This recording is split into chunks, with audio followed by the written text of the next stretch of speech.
Muy, pero muy bienvenido, Emilio. ¿Cómo estás? Gracias. Es un placer tenerte nuevamente en este canal. Gracias por regalarnos tu tiempo y visitarnos nuevamente. Gracias. Pues muchas gracias a ti, Mariano. Siempre es una oportunidad maravillosa y un placer visitar tu canal. Así que aquí estamos en esta educación de la nueva era, nuevamente compartiendo. Muchas gracias. Gracias, gracias. Y bueno, hoy nos convocan 5 temas muy, pero muy importantes de mayor preocupación en la humanidad, según una investigación que estuvimos haciendo: el cambio climático, la inteligencia artificial, la desigualdad, la pobreza, la Agenda 2030, el nuevo orden mundial y migraciones. Pero antes, déjame decir, Emilio, y a toda la gente que cuando este canal sufrió un reseteo, una censura en enero del 2025, ha sido una persona que estuvo ahí muy presente, justo junto con todo el equipo de Conciencia y Sociedad Distópica, y he sentido de manera muy profunda el apoyo a no abandonar esta función de seguir compartiendo a través de esta plataforma. Y así fue, de a poco el canal se está recomponiendo. Invitamos a todos los que están viendo este vídeo a visitarlo, y te quería agradecer a ti y a los amigos del equipo bueno, de la dirección del proyecto de investigación, por el apoyo y la motivación a continuar, ¿no? Y por eso te quería preguntar que nos gustaría saber próximos pasos del proyecto, los frutos que ha dado hasta el momento. He visto que hay una nueva convocatoria que está en marcha, que son los grupos de encuentro, que son estos espacios de participación tan importantes, ¿no? Porque para no caer en la pasividad, ¿no? Sabemos que este mismo sistema promueve esto de que otros no van a solucionar los problemas, pueden ser las corporaciones, los gobiernos, los científicos, los problemas estos complejos de la humanidad. Sabemos que no se solucionan en una mesa cerrada con 5 empresarios y gobernantes poderosos haciendo acuerdos egoístas entre ellos. Entonces, bueno, es una iniciativa que tengo el honor de formar parte y de colaborar, así que gracias también por permitirme formar parte. Pero ya que te tenemos aquí, nos gustaría que nos comentes en qué consta este relanzamiento, esta nueva convocatoria de los grupos de encuentro, en el tiempo que tú consideres necesario. Pues antes que nada, Mariano, compartir contigo de corazón, entre comillas, el apoyo que personalmente y como proyecto de investigación te aportamos cuando se produjo la censura de tu canal, es simplemente algo de justicia, de justicia.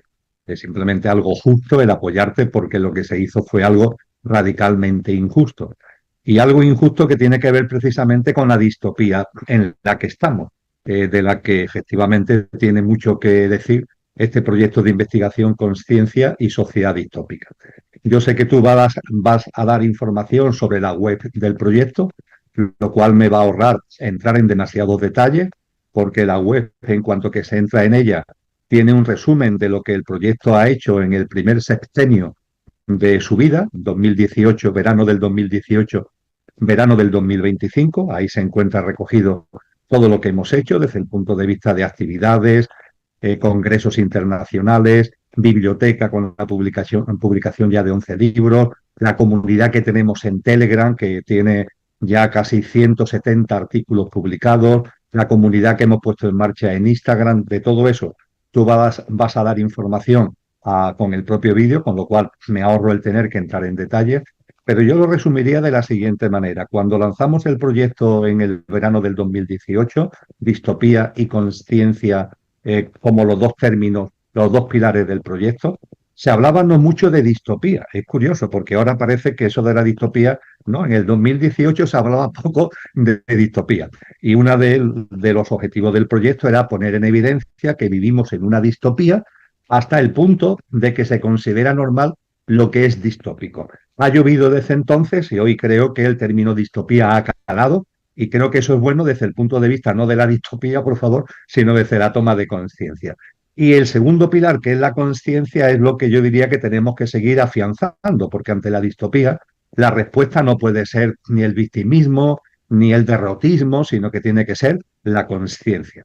Y dentro de esta respuesta, aparte de todas las iniciativas que llevamos a cabo, tenemos en el calendario posiblemente para el 2027 un nuevo Congreso Internacional, seguir comunicando a través de nuestras comunidades en redes sociales, seguir impulsando la biblioteca del proyecto, etcétera, etcétera. También eso está resumido en la web con una especie de objetivo, que es lo que llamamos la Agenda 2033, porque si ellos tienen la Agenda 2030 de la que vamos a hablar, creo que nosotros en conciencia tenemos que tener una agenda que transcienda la 2030 y le hemos puesto el nombre de 2033. Y en ese escenario general, pues han aparecido, fue una iniciativa del año 2024 que ha tenido muy buena acogida y que vamos a volver una nueva edición ahora, 2025-2026, que son los grupos de encuentro.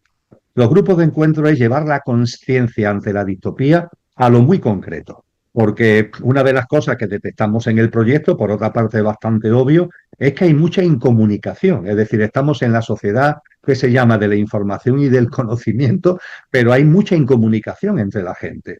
Y hay una demanda de encuentros que yo diría que siendo encuentros de personas, son encuentros de alma. Y a partir de ahí estos grupos de encuentro con temáticas distintas para que cada cual en función de sus preferencias pueda centrarse en un asunto o en otro, pues con temáticas distintas, pero tienen siempre ese telón de fondo, un encuentro de almas en torno a la conciencia y en torno a una reflexión conjunta que lógicamente tiene un coordinador, como es en tu caso en el grupo de encuentro que tú encabezas, pero donde se intenta de alguna manera incentivar la participación, la reflexión en común, etcétera, etcétera. Y es lo que ya te digo, hemos puesto en marcha en el curso 24-25 y ahora nuestra intención a partir de octubre precisamente es volver a ponerlo en marcha para el curso 2025-2026. Pero bueno, tú has sido más activo que yo en cuanto a los grupos de encuentro porque diriges uno de ellos, así que seguro que incluso puedes aportar más de lo que yo acabo de compartir. Sí, sí, la verdad que muchísimas gracias. En mi caso el grupo está activo y culminará el 20 de diciembre, ¿no? En esa fecha llegaremos a 19 encuentros. Estamos ahí desde abril juntándonos sábados por medio.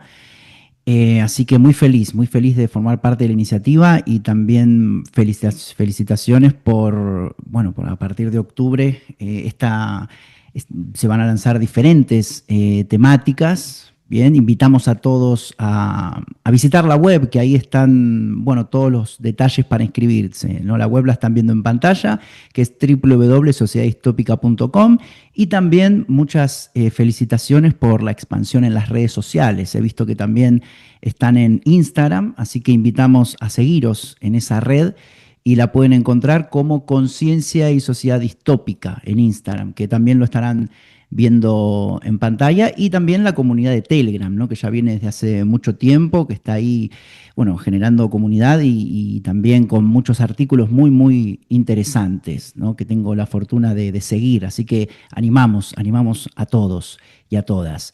Bueno, comenzamos con los temas que nos convocan, Emilio. El primero, el cambio climático, que como todos sabemos no es solo una crisis ecológica de gases y temperaturas, ¿no? Es una crisis de desconexión espiritual con la Tierra. Hemos olvidado que somos parte de su tejido vital. Están sucediendo muchas cosas, ¿no? Incendios, sequías, inundaciones, huracanes, deshielos, danas. Y bueno, son mensajes de alerta que nos invitan a despertar y recordar nuestra interdependencia. Pero también encierran una oportunidad, ¿no? Impulsar una humanidad más consciente, más colaborativa y más solidaria. Emilio, ¿qué reflexiones iniciales nos puedes compartir acerca del cambio climático y cómo podemos reconstruir ese vínculo perdido con la naturaleza y qué crees que la crisis climática nos está tratando de comunicar como humanidad? Acabamos de hablar de conciencia y como reflexión inicial con relación al cambio climático, creo que debemos retomar la conciencia y además es una reflexión inicial sobre el cambio climático que vale también, seguro, para los otros temas que vamos a ir viendo. Desde la conciencia, cuando abordamos una temática, debemos ser conscientes de que el diccionario nos dice que conciencia es conocerse a uno mismo, en nuestra auténtica dimensión, que no solamente es perecedera, sino que también es imperecedera, nuestra dimensión que decimos en Occidente álmico-espiritual. En segundo lugar, conocer la realidad que nos rodea, los signos de los tiempos que decía Cristo Jesús, hay que conocerlo. Y en tercer lugar, la interacción entre el conocimiento de uno mismo y el conocimiento de la realidad que nos rodea. Esa conciencia, cuando abordamos los temas que vamos a abordar, nos debe llevar a ser absolutamente honestos con nosotros mismos y enormemente generosos con los demás. Quiero decir con esto que estamos en una sociedad distópica donde hay muchos interesados en que el análisis y la reflexión sobre los temas fundamentales que tú has elegido muy bien para este encuentro se base en la confrontación, se base en la división y se base en la dualidad. Y que en lugar de unirnos, nos separe, lo cual tiene bemoles, es decir, que reflexionar sobre los grandes temas que tenemos por delante, individual y colectivamente, en lugar de unirnos, nos divida y nos separe, tiene bemoles. Pero es lo que ellos quieren, es lo que ellos pretenden. Creo que es muy importante que cuando abordamos la reflexión seamos conscientes de que ninguno estamos en posesión de la verdad, que lo que hacemos es someter a los otros nuestras consideraciones, consideraciones que deben ser honestas porque deben estar basadas en un cierto rigor, no en lo primero que se me ocurra o en la primera cosa que me pase por las redes sociales, sino que tenga un cierto rigor. Y desde luego en el convencimiento de que con relación, ya que hablábamos antes de grupos de encuentro, con relación a los encuentros que podemos tener sobre estas temáticas, ser consciente que los puntos de encuentro no se buscan, se crean, se crean. Los puntos de encuentro no se buscan, no están más allá de la primera esquina a ver, esperando que los encontremos, no. Los puntos de encuentro se crean. Dicho esto, y como consideraciones como hipótesis para la consideración de aquellos que nos escuchen. En el proyecto Conciencia y Sociedad Distópica hemos publicado un texto monográfico sobre el cambio climático, que tiene como título precisamente El cambio climático, una aproximación consciente. Creo que en ese texto se pone, evidentemente de manifiesto, se pone, y lo sometemos, insisto, al discernimiento y el sentido común de cada cual, de que el cambio climático es un fenómeno multifacético, multicasual. No hay una única causa, punto primero. Y punto segundo, siendo un fenómeno multicasual, es indudable que la mano del ser humano está influyendo cada vez más en lo que llamamos cambio climático. Y claro, cuando hablamos de la mano del ser humano, también hay que afinar un poquito más, porque es la mano del ser humano, pero a través de un sistema socioeconómico que es depredador. La hipótesis para la consideración de que estamos en un sistema depredador lo puso ahí sobre la mesa ni más ni menos que Albert Einstein, que yo sepa fue el primero que señaló este sistema como depredador y a partir de ahí como un sistema depredador que afecta en general al medio ambiente y al hábitat de supervivencia de la humanidad más específicamente. Dicho esto, cuando percibimos que el fenómeno del cambio climático es multicasual, pero que el sistema depredador, la mano del ser humano, está incidiendo cada vez más, evidentemente es una oportunidad para la conciencia, porque es una oportunidad para darnos cuenta que efectivamente, entre todos, unos más y otros menos, hemos generado una dinámica de vida, hemos generado un sistema que se está revolviendo contra la vida en general y contra la propia vida humana en particular. Y en este sentido, no alimentar ni la confrontación ni el debate. Esto no va de afirmacionistas contra negacionistas y negacionistas contra afirmacionistas. Esto va de tomar conciencia.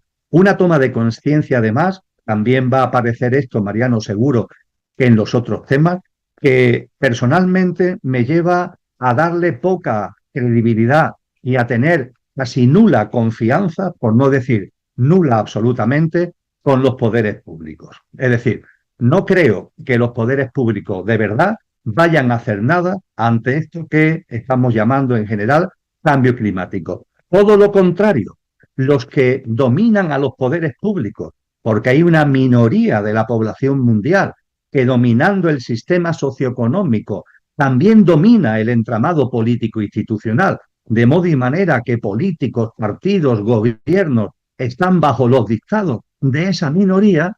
Pues bien, esa minoría que realmente mueve los hilos de los poderes públicos y de los gobiernos, no solo no están interesados en modificar el sistema depredador que está en el origen del efecto de la mano humana en el cambio climático, no solo no están interesados en eso, sino en todo lo contrario. Están interesados que este sistema siga porque consideran que si se para es como la bicicleta, que como se pare te caes, esto tiene que seguir y seguir y seguir. Y junto con eso están también obsesionados por sacar lucro de los efectos del cambio climático, lo cual es el no va más. Es decir, no solamente no se actúa ante el sistema socioeconómico, que es una de las causas que está en el cambio climático, sino que además, para colmo, se intenta que ese sistema se lucre a través del cambio climático. Y esto lo estamos viendo con el lanzamiento de unos sectores verdes que realmente están siendo promovidos por las propias corporaciones transnacionales que están detrás del sistema socioeconómico y que han visto que la etiqueta de verde mira por dónde le puede dar negocio cuando realmente de verde no tienen absolutamente nada, sino todo lo contrario, que están aprovechando lo teóricamente verde para destrozar más la naturaleza, cosa que está pasando, pongamos por caso, con las grandes implantaciones de placas solares, que no solamente en España, sino en muchos sitios donde se están implantando esas placas solares, pues en sitios que son reservas naturales, en sitios que son lugares protegidos de la naturaleza.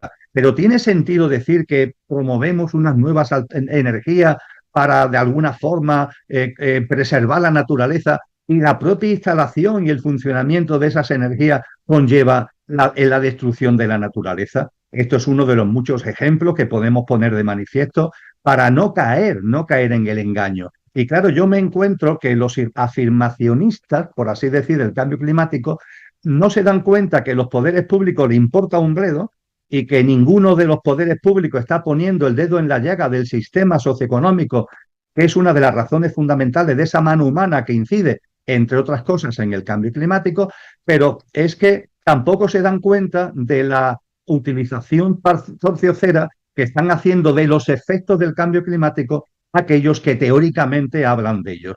Y los negacionistas, a su vez, donde ponen el acento es en el cómo esas corporaciones transnacionales están sacando de sitio y están utilizando lo que llaman cambio climático para sus beneficios económicos y empresariales. Y entonces arremeten contra los afirmacionistas. Finalmente, ¿qué nos encontramos? Pues una especie de pelea de barrio, de estas que ahora se han hecho famosas en las televisiones, ¿no? De tertulianos, donde aquí cada cual dice un poco lo que le da la gana, pero donde la realidad es que el efecto dañino sobre la naturaleza continúa y continúa. Y ante esto, ¿qué hacer?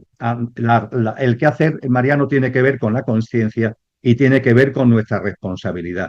Yo sé que desde el punto de vista de los grandes poderes poco se va a hacer, pero yo en mi hábitat continuo de vida, yo intento mantener una forma de vida respetuosa con la naturaleza, respetuosa con los seres humanos, faltaría más, respetuosa con la vida en general, en reverencia por la vida, un término del Premio Nobel de la Paz Albert Schweitzer, fue Premio Nobel de la Paz en 1952, reverencia por la vida. Creo que lo que estamos viendo, ¿no?, que llamamos cambio climático, este daño a la naturaleza en conciencia, nos debería alentar a tener reverencia por la vida en todas sus manifestaciones, en todas sus expresiones, que esa reverencia por la vida nos traiga paz, porque cuando se reverencia la vida también nos inunda la paz. El virus de la violencia que está tan presente en la sociedad distópica se va como diluyendo. La reverencia por la vida es un gran disolvente del virus de la violencia que aparece antes que nos demos cuenta. No solamente son las guerras, es mi deseo a veces de convencer a los demás y de imponer mi criterio y de que yo tengo razón. Eso también es violencia a distinto nivel, pero eso también es violencia. Y yo creo, por tanto, que todo lo que tiene que ver con el cambio climático es una oportunidad de conciencia que debemos llevar al terreno de la responsabilidad personal y que ese terreno de la responsabilidad personal se plasma en una dinámica de vida, de reverencia por la vida, de traer a nosotros paz, de traer a nosotros el disolvente del virus de la violencia y a partir de ahí llevar eso a nuestra práctica de vida, desde qué hacemos con los residuos hasta cómo nos alimentamos. Muy bien, muchas gracias, muchas gracias. Y muy interesante todo lo que mencionas. Y también, bueno, además de buscar confrontación y hacer bandera de lo verde, ¿no? Esto que estuve apuntando, lo que mencionabas, la pelea dual, esta de que alguna vez hablamos también, Emilio, esto de que están los que siguen a la élite, los que no la siguen, pero a la vez entre los dos se pelean, pero también quedan pillados ahí, entonces aparecen los que están de un lado y del otro, pero en definitiva están bajo el mismo manto, ¿no? Pero, y también nos dicen una y otra vez que las crisis que vivimos son inevitables, ¿no? Como si fueran tormentas naturales que no se pueden detener, pero la verdad es otra, ¿no? Las crisis, como tú bien decías, Emilio, son el resultado también de decisiones humanas, ¿no? El factor humano es muy importante. Modelos políticos y económicos que eligieron priorizar el lucro, ¿no? El negocio sobre la vida. Y si lo construimos así, también podemos transformarlo, ¿no? Y al hilo de lo que compartes, estuve analizando un poco el tema y quería compartirte algunas reflexiones para complementar un poco más allá de que, como siempre, son muy ricas tus aportaciones. También estuve viendo que, por ejemplo, los jóvenes, ¿no? Los jóvenes heredan un planeta degradado, heredan deudas ecológicas y sociales que no pidieron, y sin embargo, son ellos quienes levantan banderas del cambio, quienes marchan por el clima, se están viendo muchas manifestaciones, eh, imaginan nuevas tecnologías, saben usar las nuevas tecnologías, no aceptan esto de que es inevitable y no hay alternativa. Y hoy yo lo que veo, no sé, Emilio, después me compartirás, que se les margina de los espacios de decisión política. Yo creo que es importante darles voz, darles poder, abrirle las puertas de los gobiernos, los foros internacionales y los parlamentos. Invertir en la juventud es invertir en un futuro justo y sostenible. Y también la crisis climática es un espejo de cómo vemos nosotros la naturaleza, porque la hemos tratado como un recurso infinito, olvidando que es un sistema vivo del que dependemos. El antropocentrismo, ¿no? Esto de creer que el ser humano es el único, es el centro del universo, y el extractivismo nos han llevado al borde del colapso, ¿no? Entonces necesitamos una nueva conciencia ecológica, una que reconozca a la Tierra como sujeto de derechos, una que combine la ciencia con los saberes ancestrales y una que promueva políticas que no dominen, sino que convivan con la vida, porque durante demasiado tiempo se ha invisibilizado a quienes ya saben convivir con la naturaleza, como por ejemplo campesinos, comunidades indígenas, barrios que ya practican alternativas sostenibles, y ellos no aparecen en las cumbres internacionales. No sé, yo no vi ningún campesino ni ningún indígena en los grandes foros que se hacen de cambio climático. No hablan ellos en los grandes escenarios, pero son quienes sostienen la vida desde abajo. O sea, la esperanza está, creo yo, Emilio, y ahora me compartirás qué es lo que opinas, pero amplificar esas voces, ¿no? Los jóvenes, las personas que ya viven en consonancia con la naturaleza, proteger sus territorios, aprender de sus saberes. Los indígenas saben mucho de la naturaleza y de los ciclos y de cómo funciona todo, cómo funciona lo natural, porque viven de ella. Porque claro, el futuro no se va a construir solo desde Silicon Valley o Davos, ¿no? Sino también desde las comunidades que resisten y crean en silencio. No son escuchados, pero crean en silencio. Y para eso, Mariano, que estoy totalmente de acuerdo, debemos utilizar vías alternativas. Es decir, las vías antiguas están absolutamente controladas por los que dominan y controlan el sistema socioeconómico. Gracias al dominio del sistema socioeconómico, controlan el entramado político institucional y también el complejo tecnológico y el complejo militar. Ante eso, tenemos que buscar alternativas. Y la tecnología, de las que hablaremos después, parte de esas vías alternativas. De hecho, es algo que a los que gobiernan más o menos en este mundo, es algo que enormemente, porque se les escapa de control. Las tecnologías que ellos intentan y controlar, todavía al menos son muy abiertas y nos permiten generar flujos de información, flujos de comunicación, como ahora modestamente estamos haciendo tú y yo, y eso debemos incentivarlo lo más posible. Desde luego, el papel de la juventud en todo, y muy especialmente estamos compartiendo, es fundamental. Una juventud a la que no solamente se le está poniendo difícil por la pesada herencia, por así decir, sino que se les es difícil porque se les quiere meter el canal de un autodenominado sistema educativo realmente tiene muy poco. Y que en lugar de favorecer que saquen estos jóvenes, estos chicos y chicas, lo mejor de ellos mismos, sus dones, sus talentos, sus capacidades innatas, y darle habilidades y formación para ejercitar y plasmar esas cualidades y esos dones y talentos, en lugar de eso, lo que se hace es encorsetarlos, formatearlos e intentar llevar a cabo algo que ni es educación, ni siquiera es formación, es formateo. Y el formateo ya sabemos que es algo que se mete en el ordenador y que al formatearlo los archivos originales desaparecen y se les mete otros archivos. Afortunadamente, los archivos fundamentales de nuestros jóvenes no se pueden borrar, pero se le intenta encriptar. A partir de ahí, creo que tenemos que darle, como tú muy bien has dicho, voz y protagonismo y confianza, confianza. No mirar a la juventud con recelo.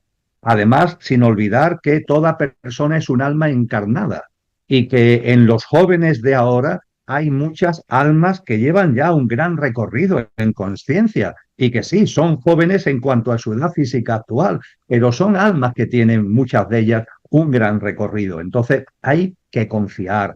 A los padres y a las madres les invito en particular a que no pretendan que sus hijos sean lo que ellos quieren que sean, sino que les ayuden a ser lo que son, que les ayuden a ser lo que son. El sistema educativo, que yo conozco muy bien porque he estado más de 3 décadas dando clases en la universidad, sucede exactamente lo mismo. La llamada a los docentes, a los maestros, maestras, profesores, profesoras, a que no se apague la llama de la educación. El sistema intenta apagarlo. Que no se apague la llama de la educación, que mantengamos esa vocación, que mantengamos esa llama activa, ayudando a los chicos y chicas, repito, a que sean lo que son, ejercitando, sacando y poniendo en valor, porque le vas a beneficiar a ellos, pero nos va a beneficiar a todos lo que son sus dones y sus talentos. Es fundamental lo que acaba de compartir Mariano con relación a la juventud. Y a partir de ahí, por supuesto, no solamente la juventud.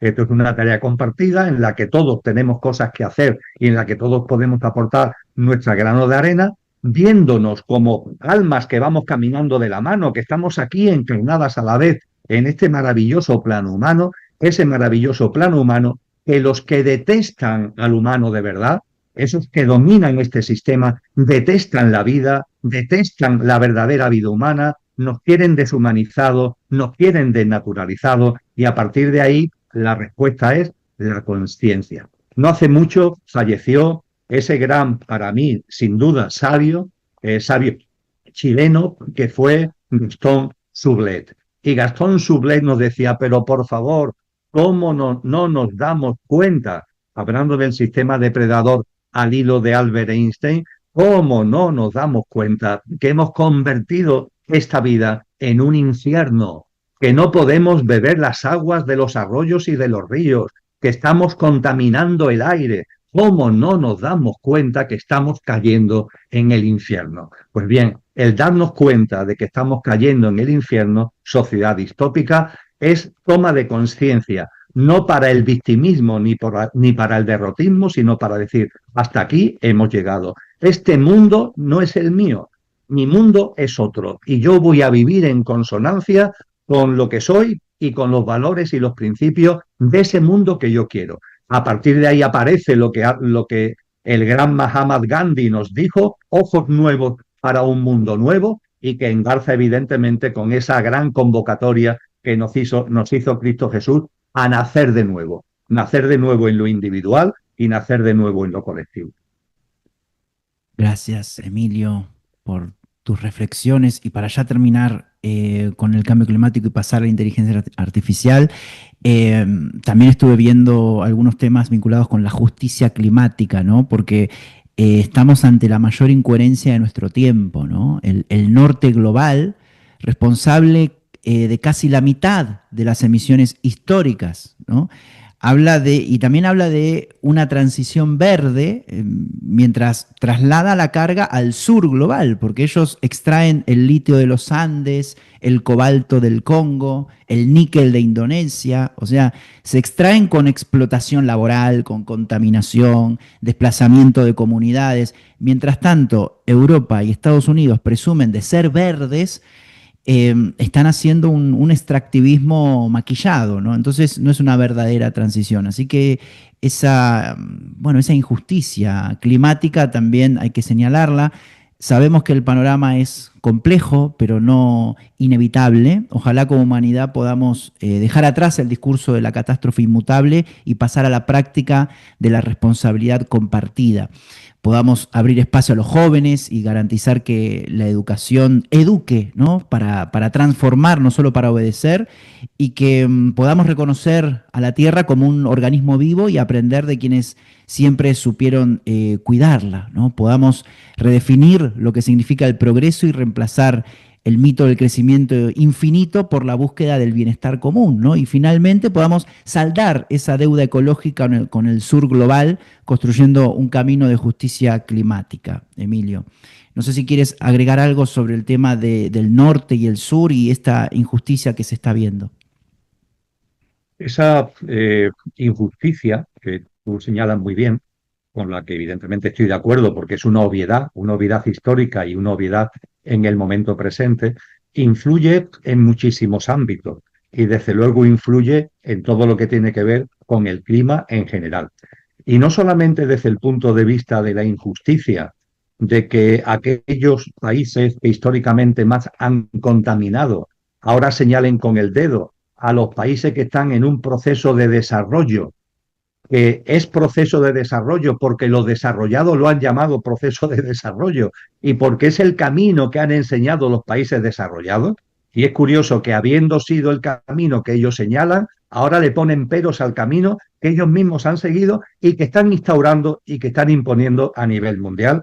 El contrasentido es absolutamente tremendo, pero es que la injusticia llega a más, porque las tecnologías de las que vamos a hablar ahora están llevando a que la tecnología y la carrera armamentística cada vez mayor que hay en el mundo está llevando a que el extractivismo, una minería que parecía, entre comillas, encauzada, es decir, limitada y encauzada, se ha salido por completo de madre por la necesidad de acceder a eso que llaman tierras extrañas y como sea, a minerales al coste que sea, independientemente del daño que se está haciendo a comunidades humanas y el daño que se está haciendo a la naturaleza. Y es más, esa expoliación de tierras extrañas y de determinados materiales está provocando, por los conflictos de intereses económicos, conflictos bélicos en gran parte de los países que llamamos subdesarrollados o en vía de desarrollo. En el caso de África hay una serie de países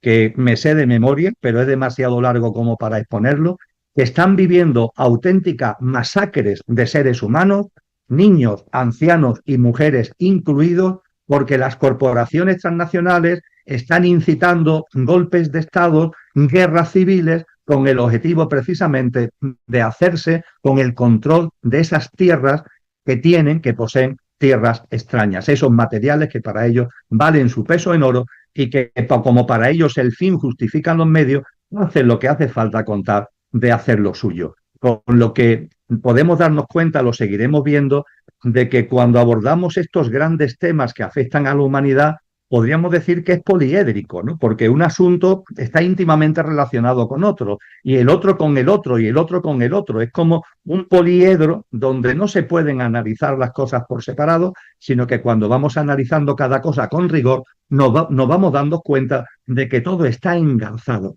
Y evidentemente, todo lo que tiene que ver con la injusticia climática, para colmo, va ligado a otras injusticias que también tienen que ver con hambrunas, también tienen que ver con desigualdad y también tienen que ver con guerras y conflictos civiles.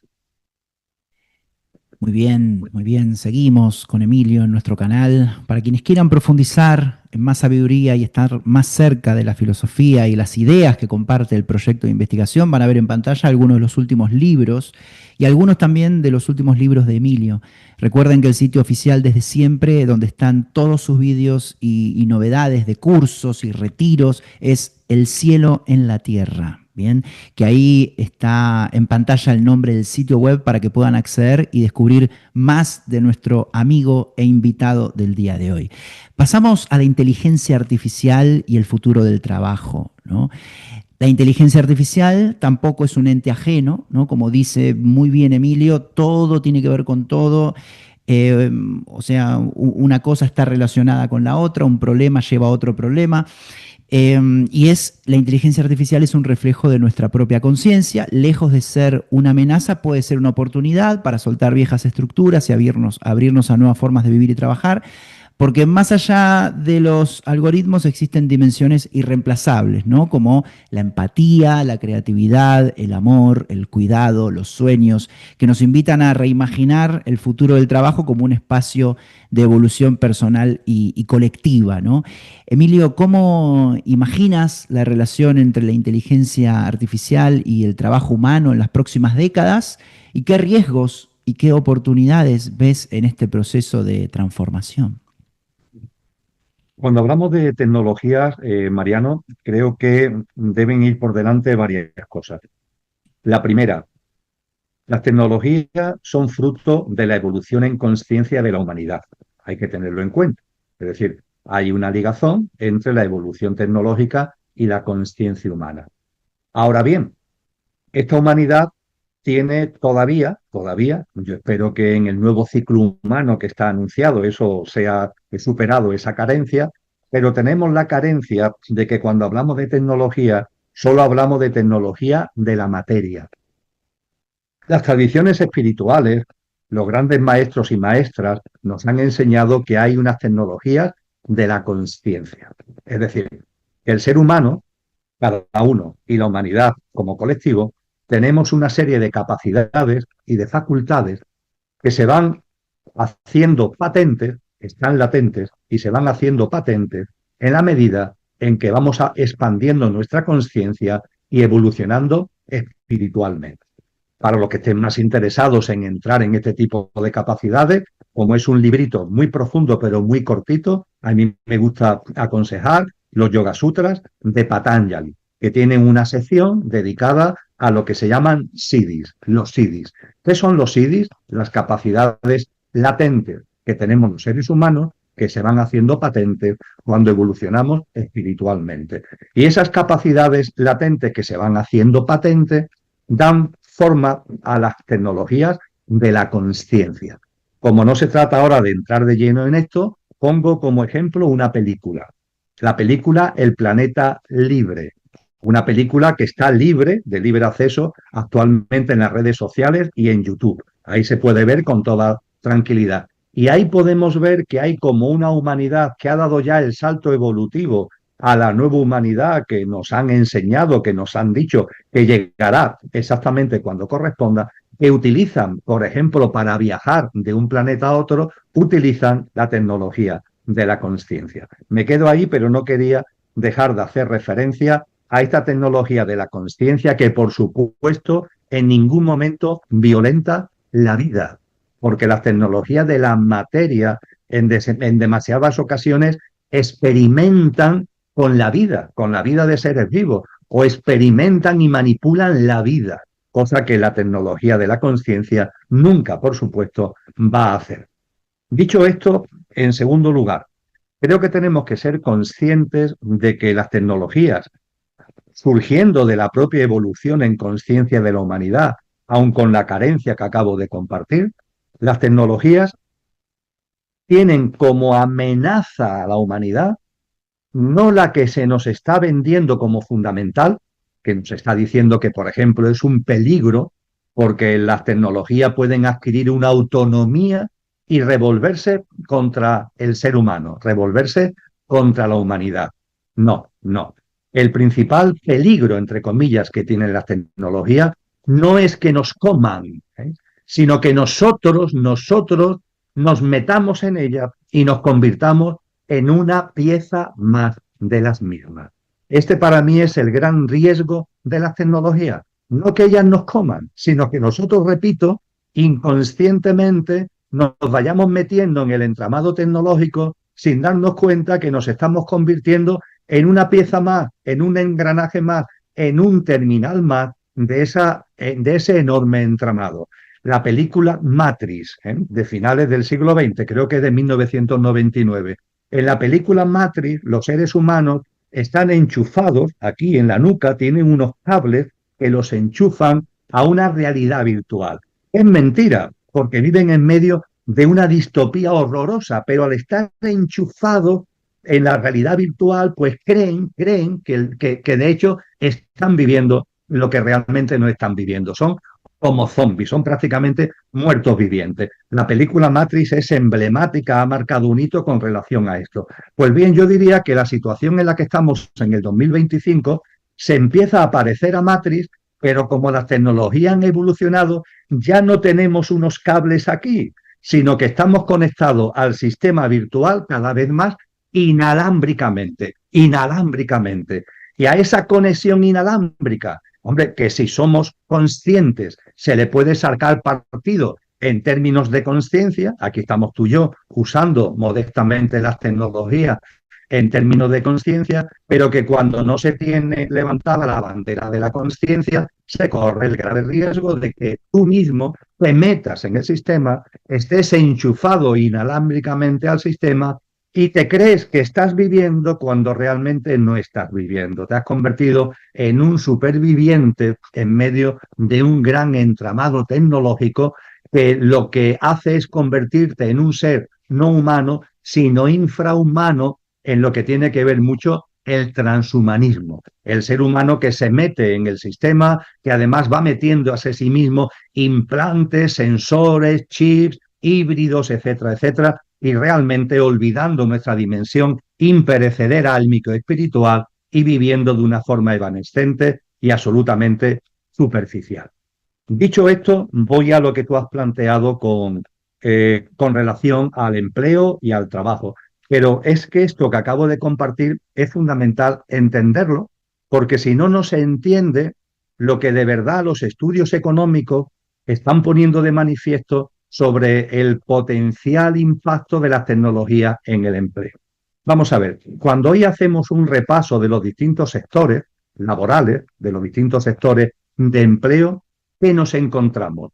Que unos son más frágiles y otros menos frágiles en cuanto a que la inteligencia artificial entre como un elefante en una chacarrería, llevándose por delante los puestos de trabajo que hay en esos sectores. Y cuando hablo de frágiles y de menos frágiles, ¿a qué hago referencia? A sectores que se vienen deshumanizando o a empleos que se están manteniendo con el baluarte y el valor añadido de la humanización. Yo me atrevería a decir que no más allá del 2030 o 2032, creo que el 2030, fecha que ellos han elegido, no la han elegido por casualidad, seguro que tienen su motivo. Pues bien, de aquí al 2030, como mucho el 2032, vamos a ver la desaparición de una enorme cantidad de empleos que previamente se han deshumanizado. Pongo un ejemplo. Si un médico o médica, si un doctor o doctora, lo que es el ejercicio de la medicina se convierte en una actividad deshumanizada, salvo temas muy especializados, cirugía, etcétera, etcétera, salvo temas muy especializados, la inteligencia artificial va a entrar a tope, porque para que yo tenga delante a un señor o una señora que no tiene realmente conmigo un contacto humano, no tiene una humanidad empática conmigo como paciente y que lo que se limita es a contarme lo que ha leído en los libros, lo que le han dicho en la Facultad de Medicina y a lanzármelo y a aconsejarme el fármaco A, B o C porque es el que le han dicho que tienen que... Para eso mucho mejor la inteligencia artificial porque va a tener mucha más capacidad de barrer información, de barrer datos y de darte lo que ese doctor o doctora que se ha olvidado de la humanidad en el ejercicio de la medicina, pues te puede aportar. Pongo ese ejemplo. Si lo que queremos, pongamos por caso, es que cuando vamos a un supermercado, lo que queremos es simplemente a la hora de pasar por caja, es algo muy rápido y donde simplemente pli, pli, pli, se vayan pasando los productos, nos den la factura y nosotros en efectivo o no, cada vez más, con tarjeta de crédito paguemos, la inteligencia artificial va a entrar a mansalva en eso. Pero si yo como cliente, yo sí valoro que haya una persona en caja que me saluda y a la que yo saludo, y que esa persona además, como yo suelo ir al sitio con cierta frecuencia y soy un cliente entre comillas habitual, pues yo ya más o menos, aunque ella a mí no me conozca a esa persona porque somos muchos los clientes, pero ya esa persona la conozco y hasta cierto punto ha formado parte, ha pasado a formar parte de mi vida. Si mantenemos en el empleo la relación empática y humana, podríamos decir que eso es un seguro para el empleo. Si el empleo se deshumaniza, la entrada de la inteligencia artificial va a ser completa porque va a hacer el trabajo mucho mejor que el trabajador que ya deshumanizado lo estaba llevando a cabo. Esto puede parecer algo muy teórico, pero yo le diría a las personas que están viendo este vídeo que repasen su vida cotidiana, que repasen, hablábamos antes de la educación, por ejemplo. Claro, si la educación es puro formateo, si la educación son simplemente unos planes de estudio que hay que implantarle a los chicos y a las chicas de la manera que sea, etcétera, etcétera, pues evidentemente eso un robot dentro de un tiempo lo podrá hacer magníficamente. Si estamos hablando de una relación empática con el niño, con la niña, con el joven, si estamos hablando de eso, no, porque ahí hace falta un componente humano de valoración de emociones, de valoración de esos dones o talentos que podemos tener y que hay que poner en valor. Entonces, si estos componentes humanos vamos quitándolo de en medio, que es lo que se viene haciendo, por cierto, en muchísimos sectores, eso es ni más ni menos que preparar el terreno para que la inteligencia artificial entre abruptamente destruyendo multitud de empleos. Podríamos poner ejemplos de abogados, podríamos poner multitud de ejemplos, Mariano, que inciden exactamente en lo mismo. Si me permites, hasta este tipo de cosas. Es decir, si se trata de lo que aparecemos aquí en pantalla, ¿no? En una conferencia, bueno, pues qué más da que tú y yo fuéramos dos avatares, ¿eh? Si lo que vamos a compartir es, en definitiva, una serie de datos, de información, pues posiblemente dos avatares cruzarían datos y a la gente le daría una información, pero creo que tú y yo estamos poniendo en valor algo que un avatar no puede hacer, que es lo que tiene que ver con lo humano, no con lo infrahumano, con lo humano como perfecta conjunción de lo perecedero y de lo imperecedero. Y esta parte imperecedera, esta dimensión álmico-espiritual, esta esencia divinal, como decía San Juan de la Cruz, que tenemos y que tenemos que potenciar y que tenemos que plasmar, es lo que le da el valor añadido que sin duda ninguna la inteligencia artificial nunca va a tener. Hoy, precisamente antes de tener contigo el encuentro, Mariano, no es santo de mi devoción, la verdad, pero leía una entrevista con Yuval Harari. Y Yuval Harari, en esa entrevista, la puedes encontrar seguro en redes, porque yo la he leído esta misma tarde, dice, nos quieren, ojo, porque nos quieren convencer que la inteligencia artificial tiene conciencia. Y no la tiene. No es verdad que la tenga. Puede aparentar que la tenga, pero no la tiene. Y eso no lo dice Yuval Harari, eso ahora lo digo yo. No lo tiene ¿por qué? Porque no tiene el componente imperecedero que sí tenemos los seres humanos. Es que la conciencia no tiene que ver con el cerebro, es que la conciencia no tiene que ver con el conocimiento. La conciencia, como hemos dicho desde el principio, es mucho más. Y eso es lo que tenemos que poner en valor.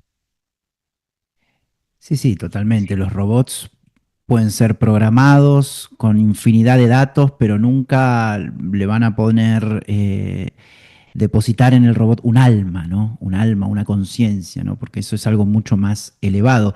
Y además, Emilio, la inteligencia artificial está muy monopolizada por sus productores, lo cual conduce también a mayor desigualdad, que es el próximo tema que vamos a ver. Porque vivimos en un mundo donde la tecnología promete democratizar el acceso a servicios esenciales, pero en la práctica ocurre lo contrario, porque la inteligencia artificial concentra el poder en manos de unas pocas corporaciones gigantes, como son OpenAI, Google, Microsoft, Meta y Amazon. Estas 5 compañías controlan los modelos de inteligencia artificial más avanzados. ¿Qué significa esto? Como productores y que son las más avanzadas, son ellos quienes deciden quién accede, bajo qué condiciones y a qué costo. Entonces, gobiernos pequeños, universidades sin recursos o pymes innovadoras van a quedar en clara desventaja, ¿no? Y además también se hacen del nuevo petróleo. El nuevo petróleo son nuestros datos personales, ¿no? Meta controla la comunicación global a través de, conocemos todos, ¿no? WhatsApp, Instagram y Facebook. Bien, 3 grandes monstruos de la comunicación global. O sea, tienen infinidad de datos. Bueno, el nuevo petróleo, ¿no? Google domina las búsquedas de Internet y más del 80% de la publicidad digital en algunos mercados. Entonces, ambas compañías convierten nuestra intimidad en mercancía. Es decir, recolectan datos masivos y los venden como publicidad ultra dirigida. El discurso suena muy atractivo, ¿no? Una aureola de bondad, conectar mejor a consumidores y marcas, ¿no? Pero la realidad es que los usuarios pierden control sobre su privacidad mientras las grandes empresas se enriquecen. Y detrás de ese discurso de innovación y progreso se ocultan millones de empleos destruidos y, como tú bien decías, Emilio, deshumanizados, ¿no?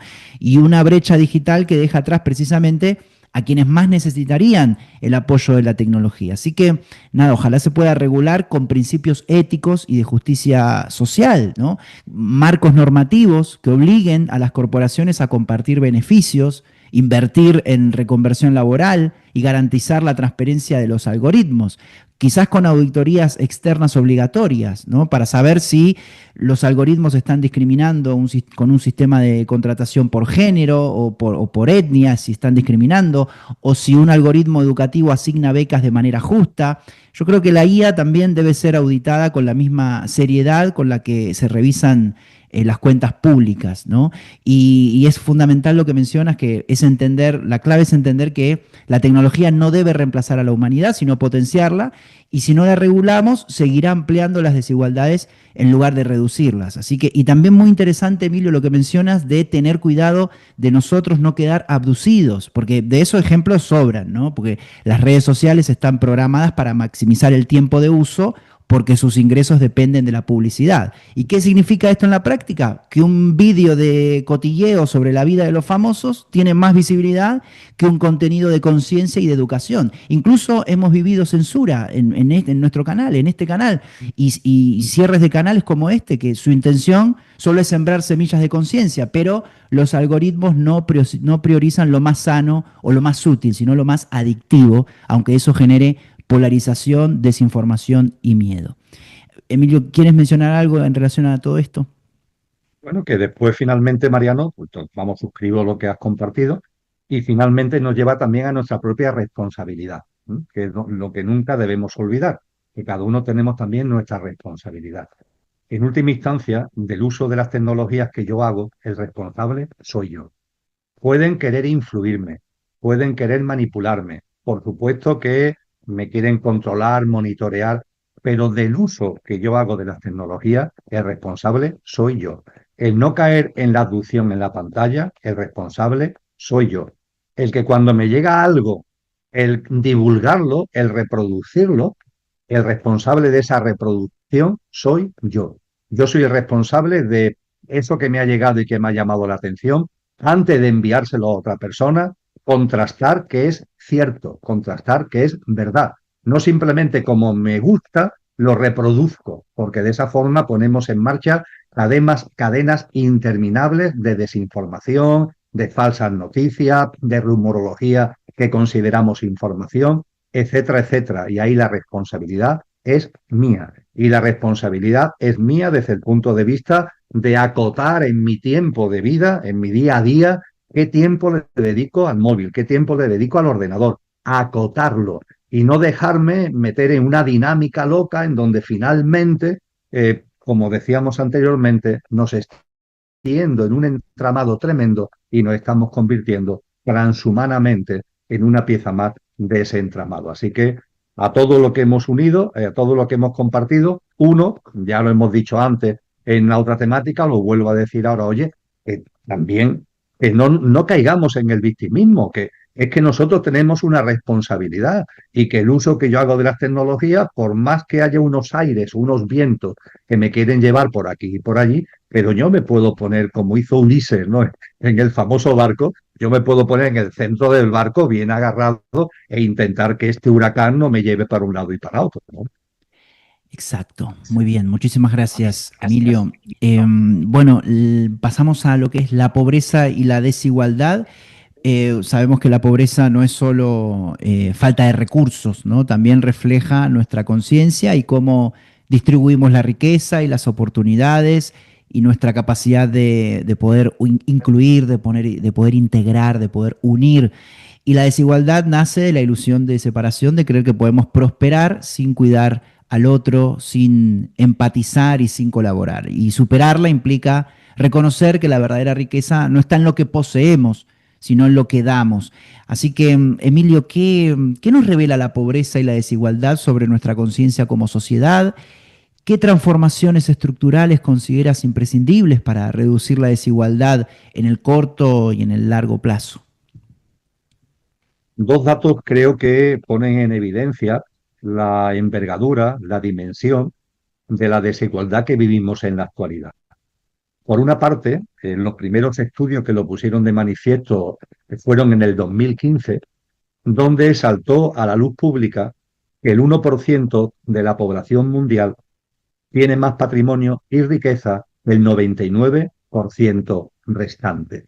Somos algo más de 8.000 millones de almas encarnadas en estos momentos. Pues bien, el 1% de los seres humanos tiene más recursos y patrimonio que el 99% restante. Cuando entramos en esa estadística y la analizamos con detalle, no es difícil llegar a la conclusión de que hay un error de cálculo, porque no es el 1%, es el 1% del 1% el que tiene el 99% del patrimonio y de la riqueza del planeta. Estamos hablando de un número muy reducido de personas. Recientemente lo hemos divulgado en la comunidad de Telegram del proyecto Conciencia y Sociedad Distópica.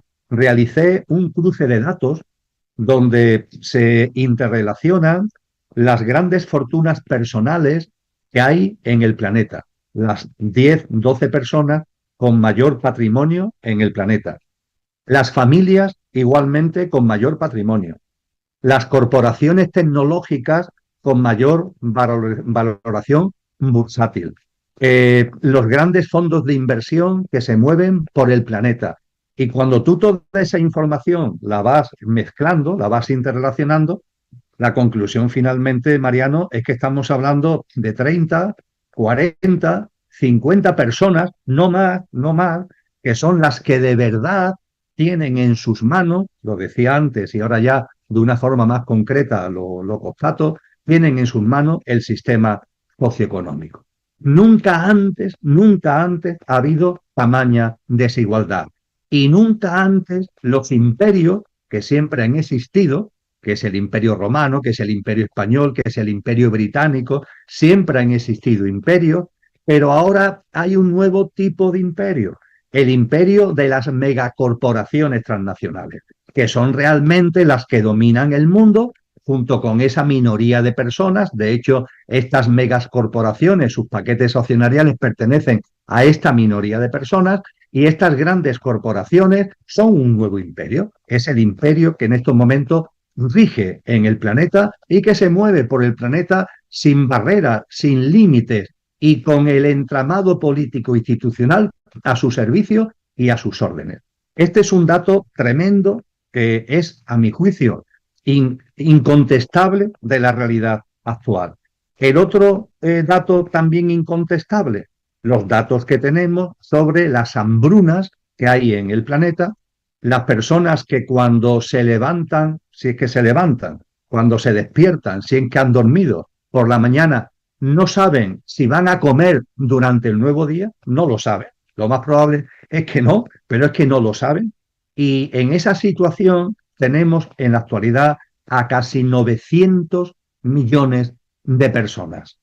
Hay 2 personas en el mundo que tienen un patrimonio por encima de 400.000 millones de dólares, que tiene bemoles, 400.000 millones de dólares. El primero en llegar a esa cifra fue el célebre Elon Musk.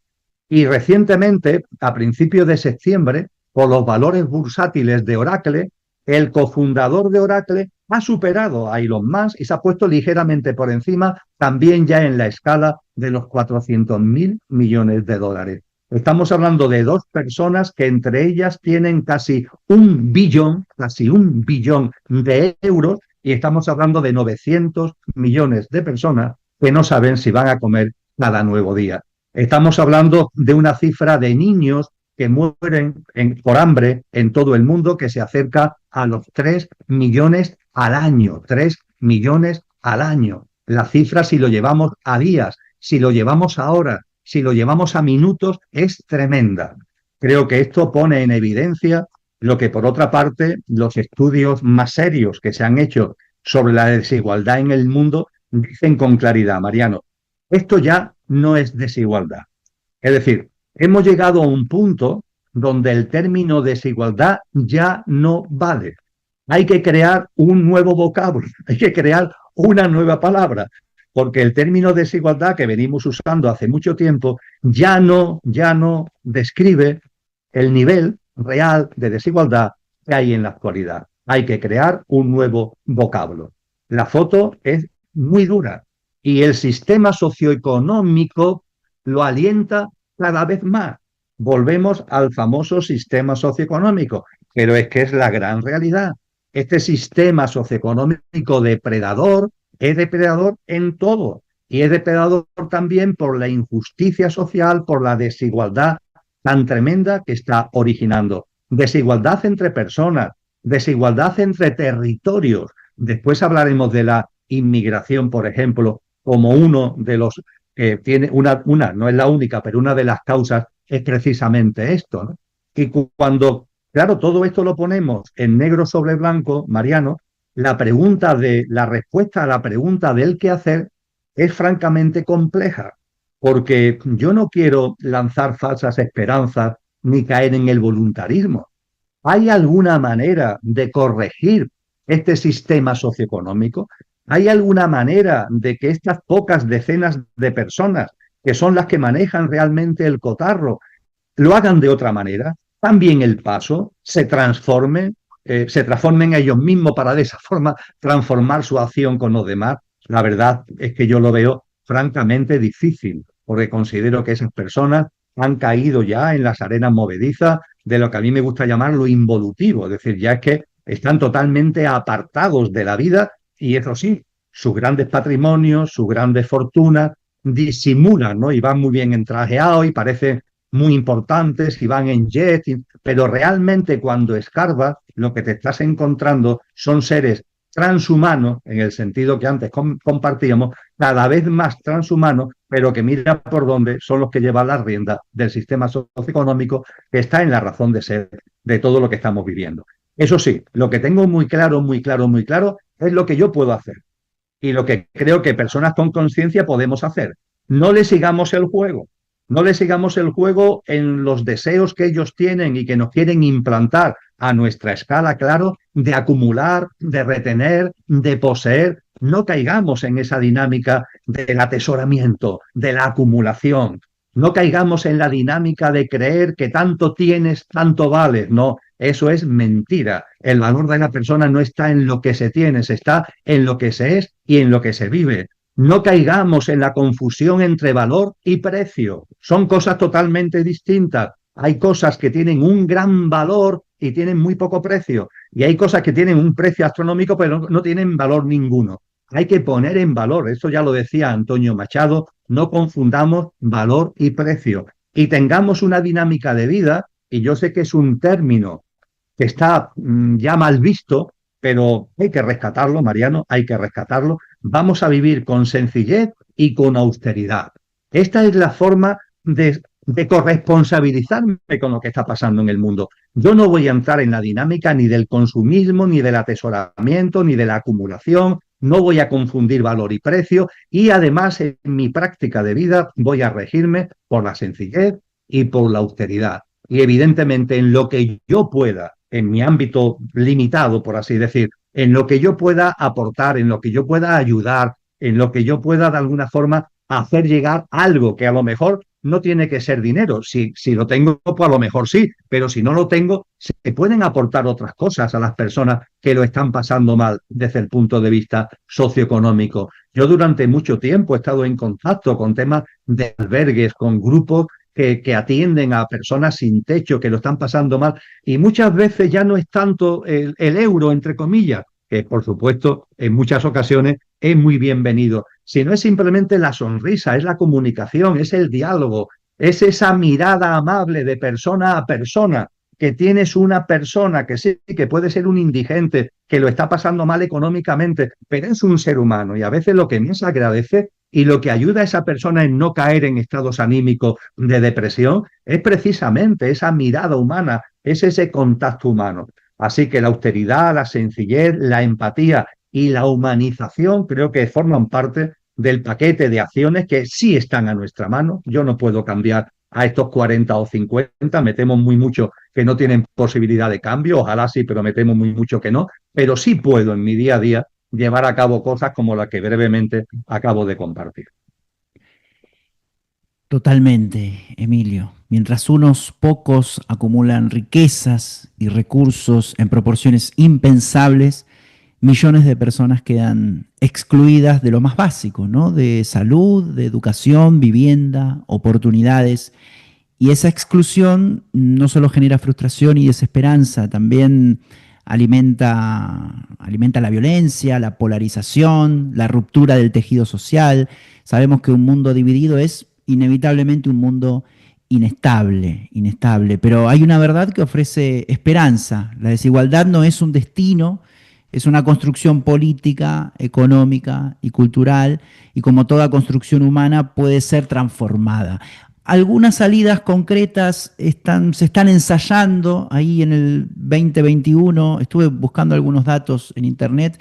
Más de 130 países aprobaron un impuesto mínimo global del 15% a las multinacionales, porque claro, durante décadas y décadas y décadas, grandes corporaciones tecnológicas trasladaron sus beneficios a paraísos fiscales como Irlanda, Luxemburgo, Islas Caimán, evitando así pagar miles de millones en impuestos, ¿no? Entonces, con esta reforma, aunque una empresa mueva su dinero a un país de baja tributación, su país de origen puede cobrar la diferencia hasta llegar a ese 15%, que esto no es solo un ajuste técnico, significa recuperar cientos de miles de millones que podrían invertirse en educación, en salud, en transición ecológica, ¿no?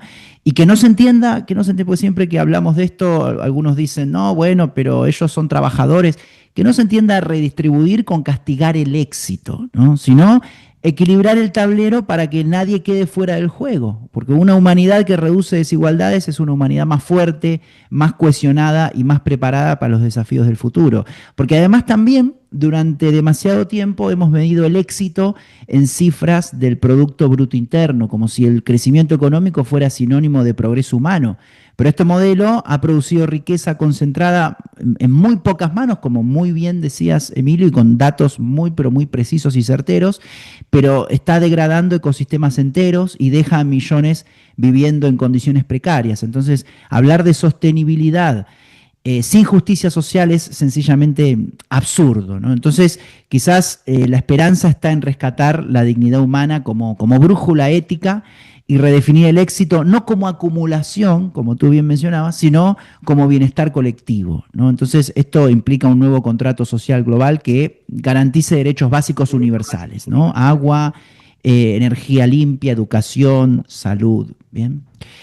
Fíjate, Eh, Mariano, Dime. porque escuchándote he recordado un estudio que publiqué en torno al año 2019, 2018-2019, contabilizando los recursos públicos, es decir, los recursos de todos, las haciendas públicas, los recursos de los contribuyentes, que se habían desviado a la banca privada para salvarla de la crisis famosa que se desarrolló a partir del 2007-2008. Aunque hay una cierta opacidad en los datos, entre el 2007 y 2008 al 2015, los gobiernos, los estados, para salvar a la banca privada, no se salva una zapatería, no se salva a una tienda pequeña de barrio, no se salva, pero para la banca privada que dijo, nunca se ha llegado a demostrar, la verdad, pero que dijo que estaba en crisis, los estados de los recursos públicos desviaron entre el 2007 y el 2015 un montante no inferior, no inferior a los 15 billones, con B, billones de euros. 15 billones de euros. Cuando vemos este montante, las cifras tienen tantos ceros que ni sabemos de lo que estamos hablando.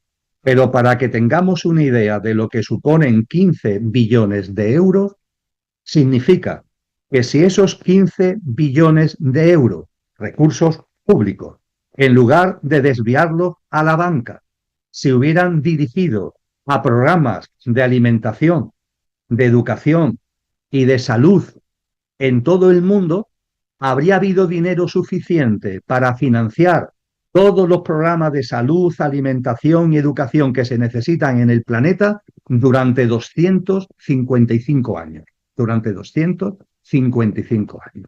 Este dato, que es también absolutamente objetivo, estamos hablando de desvío de recursos públicos sacados de las haciendas públicas, estamos hablando de datos de organizaciones internacionales que tienen contabilizado el dinero que se necesita para cubrir los programas de alimentación, educación y salud, hacemos la comparación y llegamos a esta conclusión. Por lo tanto, conclusión de la conclusión, si se quiere, se puede.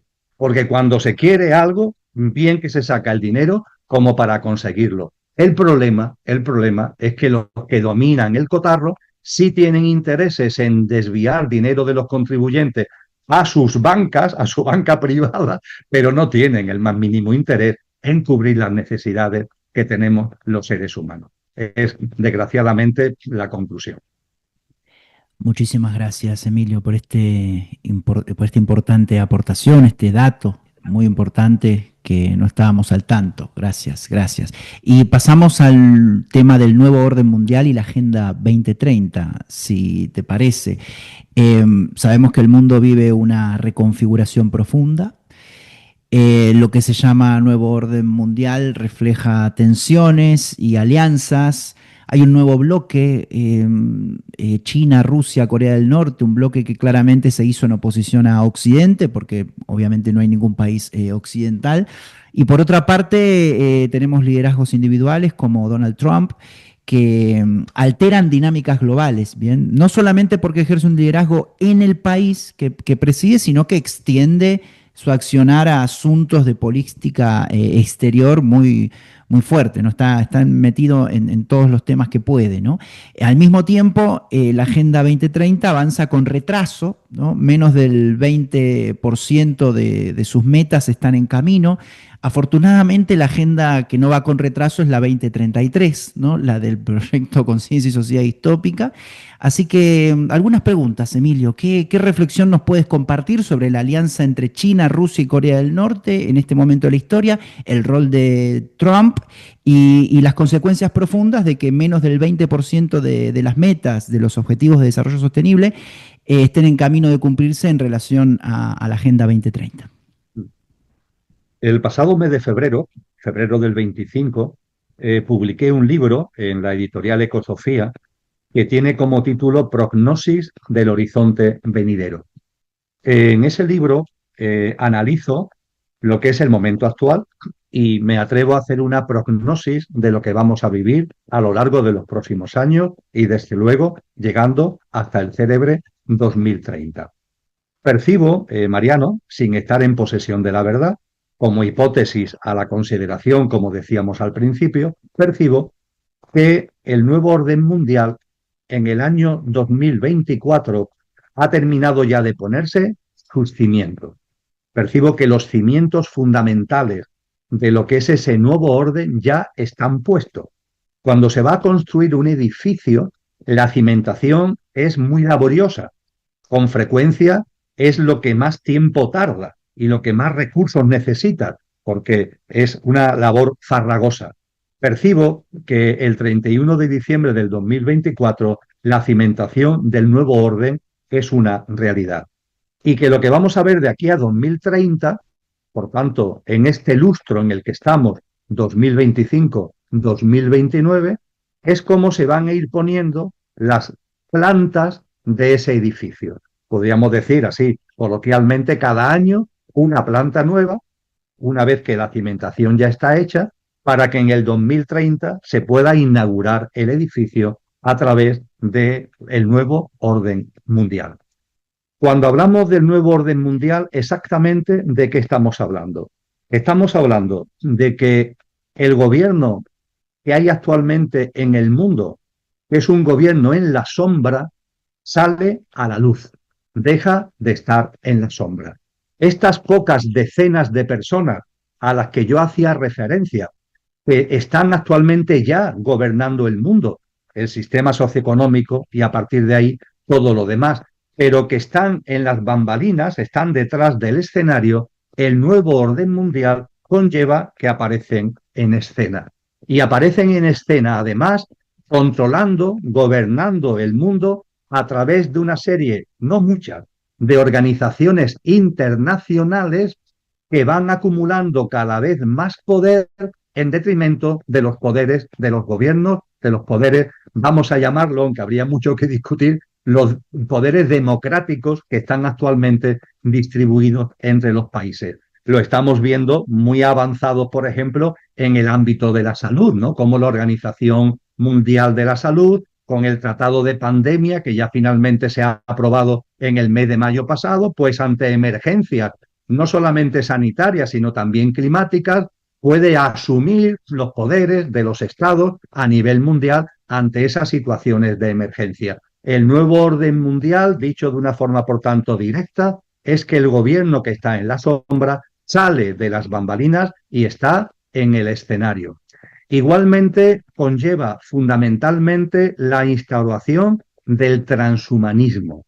El transhumanismo que sustituye a una visión de la humanidad humana y consciente. Un transhumanismo que nos quiere convencer de que el ser humano es puramente nuestra apariencia física y material, nuestro mundo físico, emocional y mental, y que nuestra evolución está llamada, y es la única manera de conseguirlo, a meternos en el entramado tecnológico, a enchufarnos inalámbricamente, pero enchufarnos al entramado tecnológico. Eso es el transhumanismo. Y junto con eso hay algo muy importante que yo me atrevería a vaticinar, Mariano, y es que en algún momento, estos años 2025 a 2029, vamos a seguir estando en la batidora, permíteme que lo diga así, en la batidora.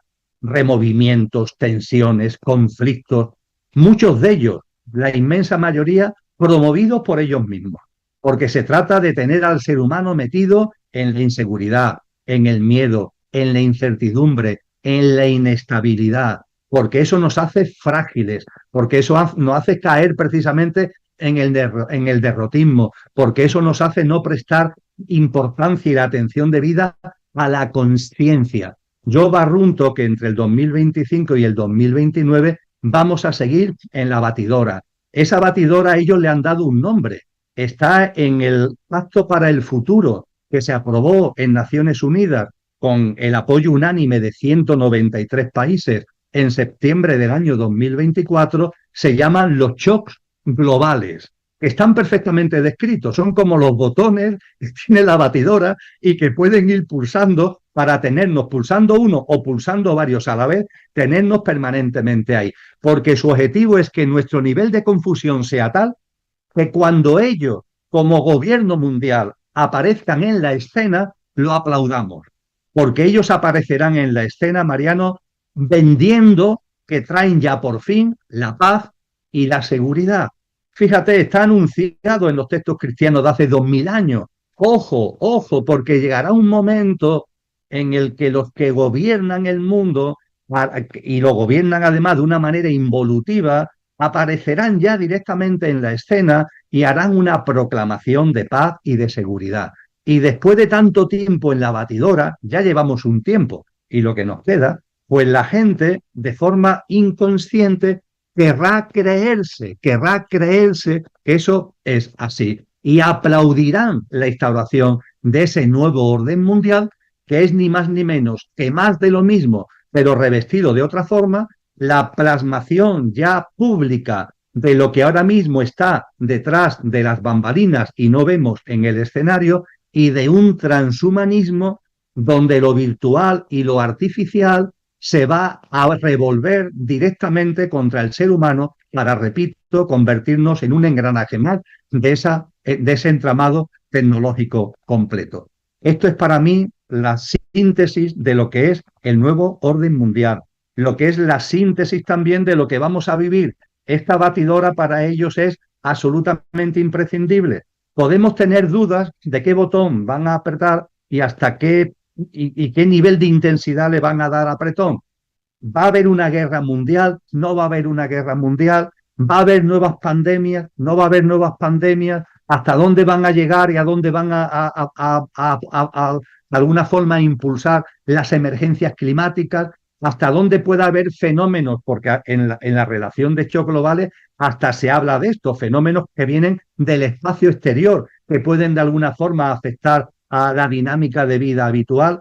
Estos botones están ahí. La intensidad con la que se van a apretar, yo no lo sé. Lo que no tengo ningún tipo de duda es que se van a ir apretando convenientemente para mantenernos en la batidora. Esa batidora es lo que a mí me gusta llamar, y termino, el huracán de magnitud aceleradamente creciente. Huracán, perdón, de magnitud aceleradamente creciente. Y ante esto, Mariano, amigos y amigas, no hay otra solución que situarnos en el centro del huracán.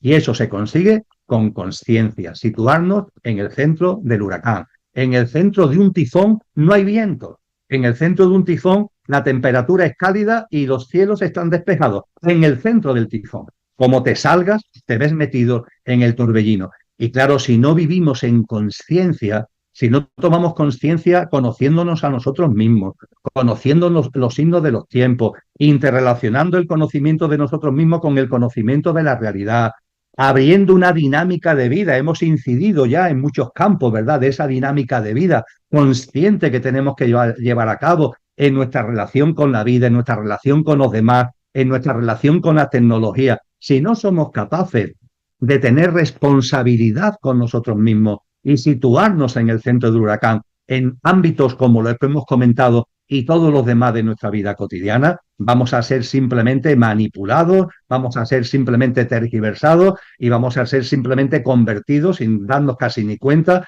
en unos fantoches transhumanos que además nos venderán que podemos vivir 5 años más, 10 años más, 30 años más, y nadie se preguntará, ¿pero para qué quiero vivir más o menos años si no tengo calidad de vida? ¿Para qué quiero vivir más o menos años si me he convertido ya en un muerto viviente? Si soy un zombie, que no estoy viviendo, estoy sobreviviendo, que realmente no estoy haciendo, estoy reaccionando ante los implantes, los programas que me tienen metido desde el sistema. En lugar de hacer este tipo de reflexiones, ellos nos quieren inconscientes, transhumanos y llenos de miedo, de inseguridad, de inestabilidad y de esa forma manipulables y troceables e implantables, querido amigo. Exacto, exacto, Emilio. Te invitamos a ti que estás viendo, estamos en vivo y en directo, hoy sábado 20 de septiembre. Te invitamos a profundizar en el libro Prognosis de un horizonte venidero. Dejaremos su portada para que lo puedan tener identificado y puedan encontrarlo también, bueno, lo pueden encontrar en el blog El Cielo en la Tierra, el blog oficial de Emilio Carrillo.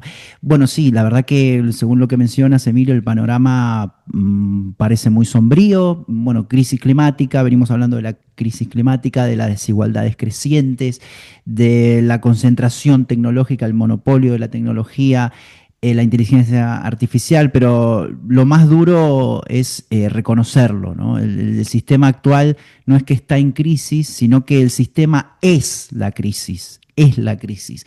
Y pretender resolverlo con pequeños ajustes es como poner parches a un barco que ya se hunde.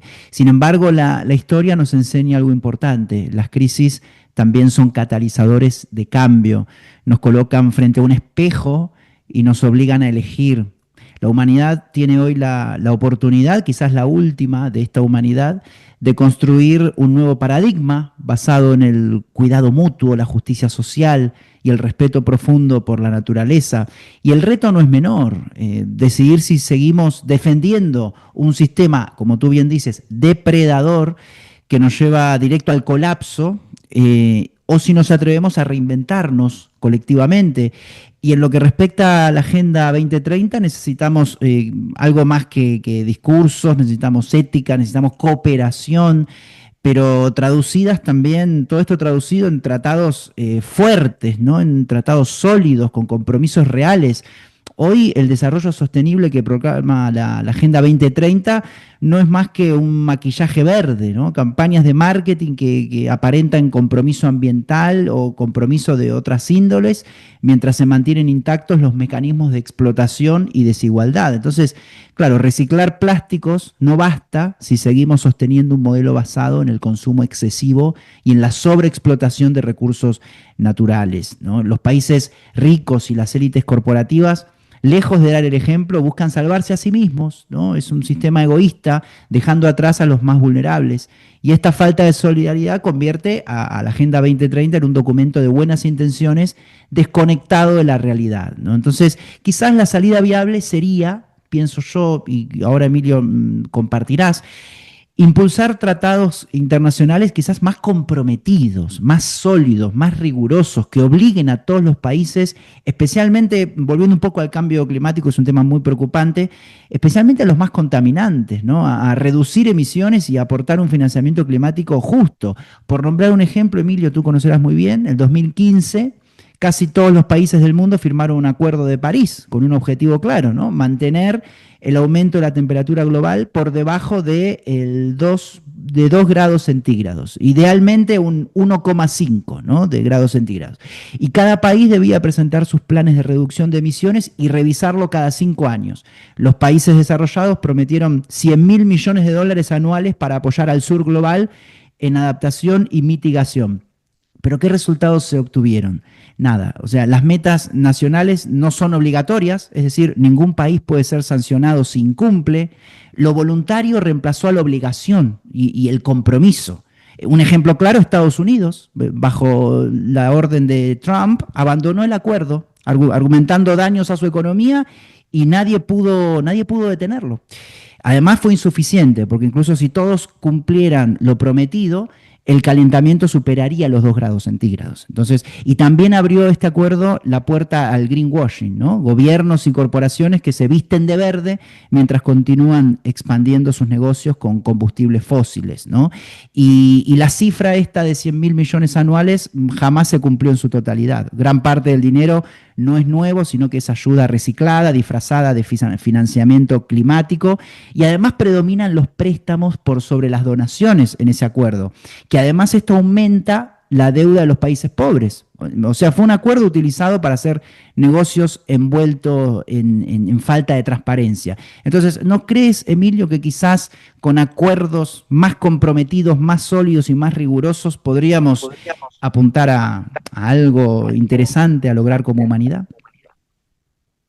Mariano, en la amistad que tenemos, y también por respeto, ¿no? a las personas que se acerquen a esta emisión, tengo que hablar con sinceridad, insistiendo en que no estoy en posesión de la verdad, por favor, bajo ningún concepto. Pero sí planteo de corazón mi convencimiento. Mi convencimiento es que tratados internacionales, acuerdos entre países, medidas oficiales, gubernamentales, etcétera, etcétera, desgraciadamente no sirven para nada. Es simplemente más de lo mismo, son declaraciones muy grandilocuentes, puestas de escena que no sirven para nada. Desgraciadamente, yo empecé a darme cuenta de esto hace ya demasiados años, quizás, y desde entonces he ido viendo cómo va a más y a más y a más. Yo, entre comillas, confieso que he vivido, no es que esté actualmente en un nivel alto de conciencia, voy en el camino, modestamente, de la conciencia. Pero confieso que he vivido totalmente alejado de la conciencia. Y en esa época, hace unos 25 años, 27, 25, 22, presidí el programa de desarrollo regional y local del sistema de Naciones Unidas. Fui presidente de ese programa, del programa del NET. Y ahí tuve oportunidad excelente, el privilegio de percibir cómo funcionan todas esas instituciones, cómo esos programas, esos mecanismos. La conclusión final fue que entre el 2008 y el 2010 yo dejé todo. Y para mí hago un análisis personal, pero que ahora quiero llevarlo a una reflexión que también sea colectiva. Para mí, lo que viví de fraude, de engaño, de manipulación, en primera persona, de cómo, como tú dices muy bien, se manejan cifras que son falsas, cómo se habla de unos dineros que después no van a donde dicen que van, cuando como finalmente siempre van, finalmente a manos de lo mismo, de uno o de otra manera, o para financiar siempre las mismas cosas que tienen que ver con gobiernos corruptos, que tienen que ver con intereses de las grandes corporaciones transnacionales. Cuando todo eso hay un momento determinado que me llevó, tú lo sabes, a dejar todo. Dejé toda esa vida por completo. En el 2010 dejé incluso la docencia universitaria porque sentí que había un reclamo en mi interior de mi verdadero ser, no de este tal Emilio, sino lo que está encarnado en él, que me exigía caminar de otra manera y modestamente en esa senda es por la que voy andando. Y lo quería llevar a una reflexión colectiva y esa reflexión colectiva lo voy a hacer con el experimento de la rana hervida. Es un experimento atroz, porque se trata de las tecnologías de la materia, es decir, esas tecnologías que no le importa el manipular la vida y el dañar a la vida con tal de hacer determinadas pruebas o conseguir determinados resultados. Pero creo que, aun siendo una barbarie, es un experimento de laboratorio muy ilustrativo de lo que quiero transmitir. El experimento de la rana hervida consiste en que si tú coges una rana, la metes en un recipiente de cristal con el agua natural en ese recipiente, agua a temperatura natural, y la pones en un hornillo y ese recipiente lo vas calentando poco a poco, la ranita no se da cuenta de que el agua va aumentando la temperatura poco a poco. Es más, cuando va aumentando ligeramente la temperatura, a la ranita le parece agradable. Tan agradable que le va entrando un sopor, se duerme y finalmente, el final del experimento, ¿cuál es? Que la ranita muere abrasada, la ranita muere hervida. Pero ese experimento tiene una segunda fase. La segunda fase es que tú coges otra ranita, porque ya has matado a la primera, desgraciadamente, y repite todo lo demás. El recipiente, el agua a temperatura natural, metes la ranita en el agua, la pones en un hornillo el recipiente, pero en lugar de subir la temperatura poco a poco, lo haces bruscamente, lo pones al máximo bruscamente. ¿Qué sucede? Que la rana salta. La rana se da cuenta y la rana brinca. Pues bien, como reflexión colectiva, evidentemente yo no estoy defendiendo la distopía, faltaría más. No estoy defendiendo la barbarie, no estoy defendiendo ni justificando todo lo que está ocurriendo y que tú y yo venimos brevemente, sintéticamente, en algunos aspectos poniendo de manifiesto. Pero sí quiero subrayar el hecho de que los apretones que estamos viviendo son una oportunidad de conciencia para que brinquemos, para que saltemos y para que no sigamos ahí en esa tontería, en esa inconsciencia que nos llevaría finalmente a lo que desgraciadamente casi empezamos a hacer, zombies, seres que aparentamos vivir, pero que realmente no estamos viviendo, sino sobreviviendo. Entonces creo que es muy importante que seamos conscientes que estos apretones, vuelvo a decirlo, en lugar de caer en el victimismo, en lugar de caer en el derrotismo, que lo veamos como oportunidades de conciencia. Yo soy responsable de mi vida al 100%. Sí, que hay influencias externas que me quieren manipular por aquí o por allí, que tengo unas necesidades básicas que cubrir y que ellos tienen muchos resortes para condicionar cómo cubro esas necesidades básicas. Indudable, pero siempre hay margen de maniobra, siempre hay margen de maniobra. Y ese margen de maniobra es el que tenemos que aprovechar. Estos apretones son una oportunidad. Ellos los apretones lo quieren usar, como decía antes, para atontarnos entre tanto removimiento, metidos en la batidora, ¿no? Para que seamos inconscientes y llenos de miedo y de inseguridad. Y nosotros lo que tenemos que hacer es darle la vuelta. De eso se trata la Agenda 2033. Darle la vuelta en mi vida, para empezar, en mi vida, porque es mi responsabilidad directa. Y a partir de ahí, darle la vuelta en mis relaciones con los demás y en mis relaciones con la naturaleza y con la vida. Y en eso hay que avanzar e ir ampliando en círculos concéntricos, porque cuando empezamos a andar este camino, claro que podemos hacer cosas, y tantas cosas. Diariamente, en cada momento del día podemos hacer cosas, que no nos dejemos nublar la mirada por los telediarios. Yo lo que está pasando en no sé qué sitio puede tener mi solidaridad, pero lo que yo puedo hacer realmente es en mi ámbito cotidiano. Y cuando me doy cuenta de eso, me doy cuenta de la cantidad de cosas que puedo hacer cuando he tomado la decisión, como la rana, de brincar y de tomar conciencia. Muchas gracias por tanto compartir. Gracias, gracias Emilio. Y pasamos al último tema que son las migraciones, que las migraciones están presentes desde los orígenes humanos, ¿no? Hoy en la humanidad alcanzan una magnitud inédita, inédita.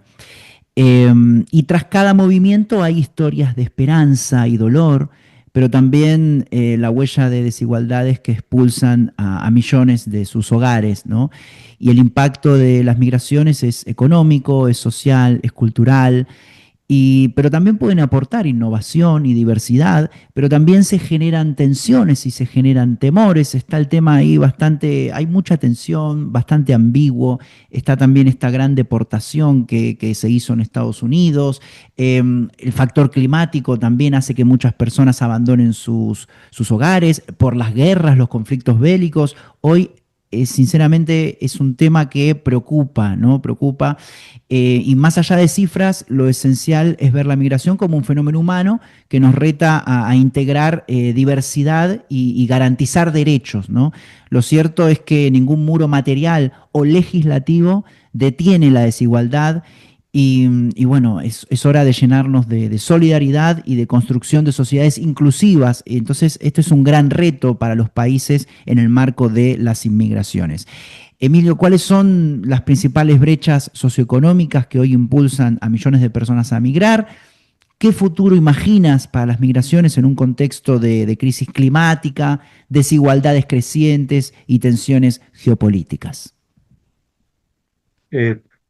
Recientemente, Mariano, bueno, tan recientemente como que en la comunidad de Telegram del proyecto Conciencia y Sociedad Distópica, hoy estamos a sábado 20 de septiembre del 2025, pues el pasado lunes, es decir, el lunes 15 de septiembre del 2025, publicamos el informe Inmigración y Conciencia. Es un informe de 24 páginas donde analizo con detenimiento el fenómeno de la inmigración desde una perspectiva que pretende, al menos pretende, ser consciente. Ese texto está a disposición de todos los interesados en la comunidad de Telegram del proyecto. Y fue emitido lo que es la exposición. Evidentemente la exposición del texto fue más breve, porque si no tendría que estar hablando horas y horas para desarrollar 24 páginas, pero fue emitido por Ecocentro Televisión, de tal forma que en mi canal de YouTube, en el canal de la Academia de la Consciencia, está ese vídeo a disposición de quien quiera verlo. Pero yo aconsejo, más que el vídeo, ir al informe completo, porque hay muchos datos, hay muchas reflexiones y creo que se va desarrollando un hilo conductor interesante en orden a responder lo que tú acabas de plantear. Dicho esto, decíamos al principio de este diálogo que ojo con caer en la confrontación, en la dualidad, en polarizarnos. Estamos viendo esto con lo que tiene que ver con los flujos migratorios. Hay una polarización en la opinión pública, hay una tensión creciente en la opinión pública y es una tensión además que está siendo favorecida por aquellos que precisamente beben e incitan a esa confrontación y a esa división, porque nos quieren con miedo, inseguros, en la incertidumbre y además separados y divididos. Es la forma precisamente de promover la deshumanización. Y han visto un caldo de cultivo en lo que tiene que ver con los flujos migratorios. Los flujos migratorios siempre han existido. Es verdad que de un tiempo a esta parte están aumentando. Y es muy importante, Mariano, en el informe este que comparto, los datos son clarísimos, de que cuando hablamos de flujos migratorios, la mayoría de las personas que se mueven por el planeta no se mueven por pobreza, por hambruna o huyendo de una guerra, huyendo de la muerte, que por supuesto que las hay en un número significativo. Pero ojo, no es la mayoría. La mayoría de los flujos migratorios vienen de países que están en vías de desarrollo. No son países desarrollados, sino países que están en vías de desarrollo. Y es curioso porque los datos, insisto, son incontestables. Un tanto por ciento depende mucho de la zona del mundo, pero desde luego cuando hablamos de la inmigración que llega a Europa, el tanto por ciento claramente mayoritario, la inmigración que llega a España, pongamos por caso, el tanto por ciento claramente mayoritario no viene de países pobres, entre comillas, donde la gente esté huyendo de la pobreza. No viene, por ejemplo, del Sahel, que es esa zona que se mueve entre el Sáhara y Sudán, donde hay 10 países donde la situación socioeconómica es absolutamente desesperada. Pues bien, el mayor flujo migratorio no viene de ahí, sino que viene de países que tienen un cierto nivel de desarrollo. Países de Hispanoamérica y países del norte de África, fundamentalmente de Marruecos. Esto es importante que lo tengamos en cuenta porque a la inmigración hay que darle una atención solidaria y de acogida. Esa es mi percepción. Yo percibo que si los capitales pueden moverse por el mundo, si las transnacionales pueden moverse por el mundo, como hemos compartido, sin barreras ni fronteras, ¿cómo el ser humano no se va a poder mover por el mundo? Es una contradicción. Ahora bien, claro, para que eso sea sostenible, para que esa acogida sea sostenible, hay que tener unos parámetros de sostenibilidad. Y esos parámetros de sostenibilidad, que son los que en ese informe yo intento poner de manifiesto, la verdad es que ya a estas alturas son muy conocidos. Y yo lo resumiría de la siguiente manera. A una persona que viene huyendo de la muerte, que viene huyendo de la pobreza, que viene huyendo de la guerra, etcétera, etcétera, hay que darle una atención absoluta y completa. Por ejemplo, a los menores que vienen de esos países. Hay que darle una atención completa. A esos menores hay que darle acogida, hay que atenderlo en lo primario, hay que tutelarlos e incluso darle educación y darle sanidad hasta que sean mayores de edad. Porque de donde vienen no hay nada, lo que hay es muerte, hambre, guerra, y ante eso nuestro corazón tiene que abrirse. Y ese corazón que se abre además también utiliza la inteligencia. Y la inteligencia que nos dice que las sociedades europeas, Mariano, vamos a hablar con claridad, son demográficamente decadentes. Demográficamente decadentes. Son demográficamente decadentes porque tienen una curva descendente de población, porque los niveles de natalidad han caído por los suelos. Y el nivel de mortalidad, cuando se compara con el de natalidad, presenta un saldo vegetativo negativo. Concretamente, España, que tenía 39 millones de habitantes en el año 1999, las prospecciones demográficas hacen que en el 2025 debería tener no más de 34 35 millones de habitantes, de 39 a 34 35, un declive demográfico. Pero junto con el declive demográfico hay un envejecimiento de la población. No solamente es que se pierde población, es que hay un envejecimiento porque la esperanza de vida aumenta, no, la natalidad es muy baja, la esperanza de vida aumenta, con lo que el envejecimiento poblacional es altísimo. Y eso tiene repercusiones sociales, tiene repercusiones económicas enormemente importantes. Ante esto, la llegada de inmigrantes, ¿qué facilita al país? Pues que la curva demográfica, en lugar de ir para abajo, vaya para arriba. y que de esa forma la tendencia al envejecimiento, los efectos de ese envejecimiento económicos, sociales, se minoren, se palíen. Es lo que ha pasado en España. España de los 39 millones no ha bajado a 34, ha subido a 49 millones. Y eso ha hecho también que en la economía española el Producto Interior Bruto al que tú hacías referencia esté creciendo al haber una mayor población. Incluso el PIB per cápita últimamente está teniendo también una mejora, lo que evidentemente, cuando decía antes, tenemos que utilizar el corazón, pero también la cabeza. El corazón nos lleva a la solidaridad, a la acogida, y la cabeza nos lleva también a darnos cuenta de que esos flujos migratorios nos están aportando cosas. Dicho esto, la acogida lo he referido, Mariano, con relación a personas que vienen de zonas en guerras, en hambrunas, y las que vienen de países que están en vías de desarrollo. ¿Hay que darle la misma atención? Bien, la respuesta es no. Hay que tener sentido común. Vamos a ver, un chico que me viene, un niño, niña que me viene del Sahel, de esa zona de pobreza y de hambre y de guerra, hay que darle toda la acogida del mundo y tutelarlo y darle todo lo necesario para que sobreviva y para que crezca en condiciones. Ahora, a una persona que viene, a un niño o niña que viene de un país que ya tiene un cierto nivel de desarrollo, los tratados internacionales, las convenciones del niño de Naciones Unidas, los tratados de la Unión Europea, dicen que no, que lo que hay que hacer es darle una atención inmediata, claro, faltaría más, pero después promover el regrupamiento familiar. Es decir, que a ese niño o niña, una vez atendido, hay que repatriarlo al país de origen para que vuelva con su familia, con sus padres, con su madre y con su familia. Porque no es un país en situación de riesgo, es un país que tiene un cierto nivel de desarrollo. Para que entendamos lo que es un país en una situación de riesgo o en cierto nivel de desarrollo. España vivió una explosión de salida de la gente, una salida de que eran emigrantes, no fueron inmigrantes en otros países, enormes. ¿Y cuándo lo vivió?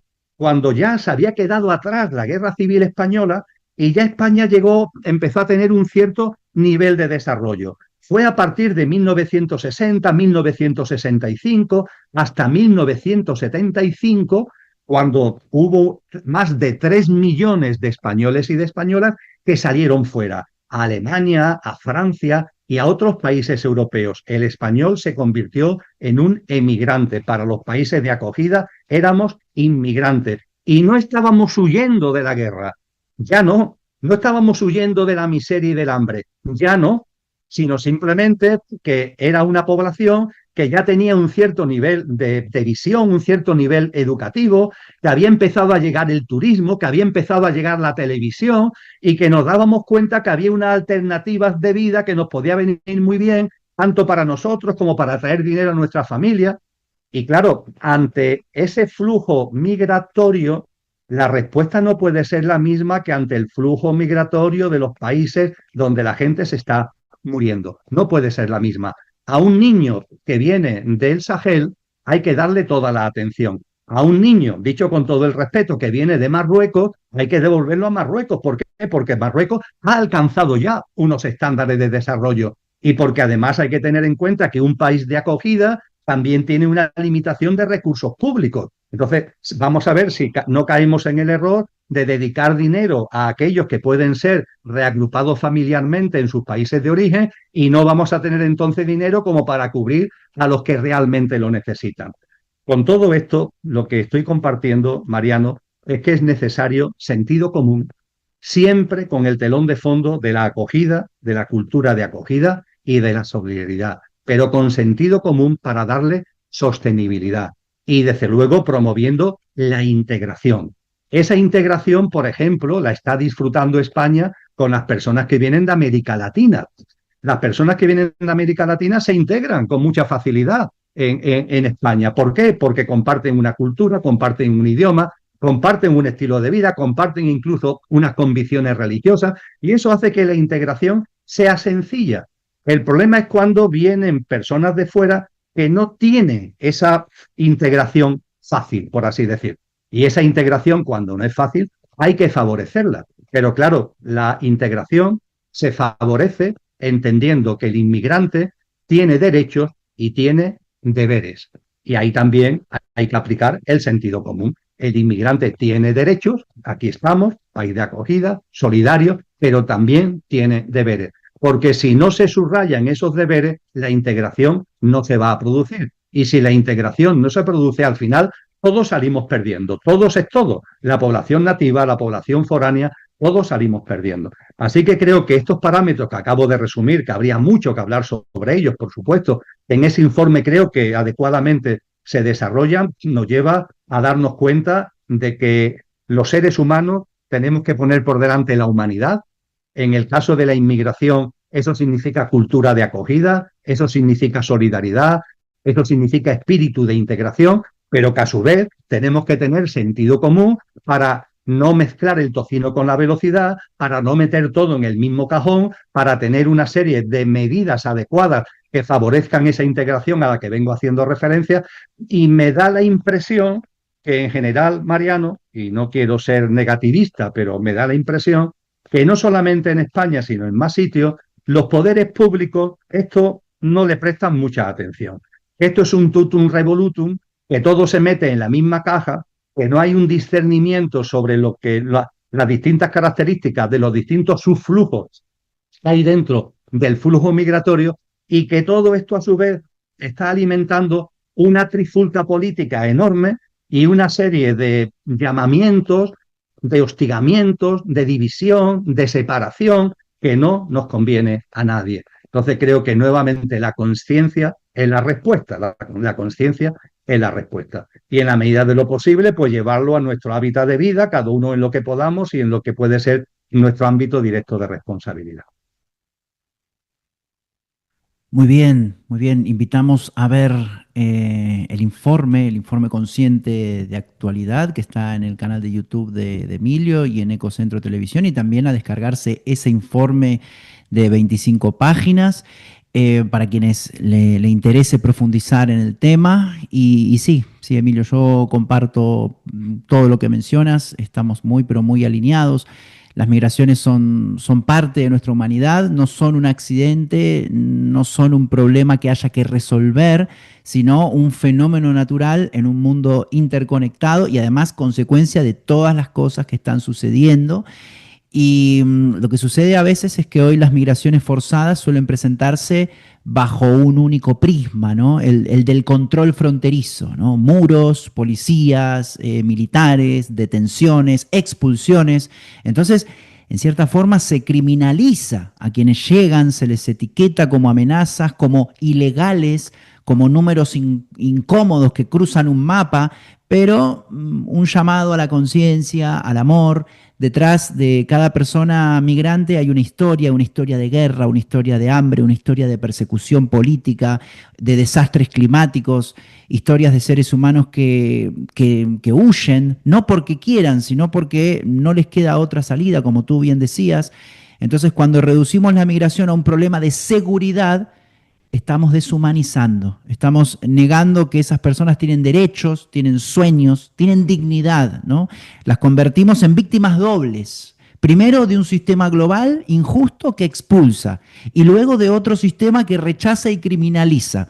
Entonces, las migraciones no son una amenaza, son una oportunidad para ensayar un nuevo humanismo global, capaz de reconocer que todos compartimos una misma casa común, que es nuestro planeta. En lugar de levantar muros, podríamos tender puentes, dejar a un lado los discursos de miedo, porque la movilidad humana ha sido a lo largo de toda la historia motor de mestizaje, de creatividad, de cultura, de progreso. Entonces, ¿por qué ahora insistimos en verla como un peligro? Claro, como tú bien mencionabas y lo mencionaste en el informe y en el vídeo que compartiste, que también genera delincuencia, sí, hay que decirlo, y en gran cantidad de países los delitos de migrantes superan a los números de los nativos, y en ese caso hacer un llamado a la responsabilidad, a los valores, a los principios y, como tú bien decías, a los deberes que tiene el migrante, a algo muy básico, ¿no? A respetar al país de acogida, ¿no? Entonces necesitamos reemplazar la lógica de muros y expulsiones por corredores humanitarios seguros, ¿no? Migrar no debería significar perder derechos, al contrario, una sociedad justa debe garantizar acceso a la salud, a la educación, a la vivienda, al trabajo digno, a toda persona que pisa su territorio sin discriminación. Y como tú también mencionabas, y yo lo destaco, especial atención necesitan los más vulnerables, ¿no? Mujeres expuestas a violencia sexual en las rutas migratorias, niños que cruzan fronteras solos,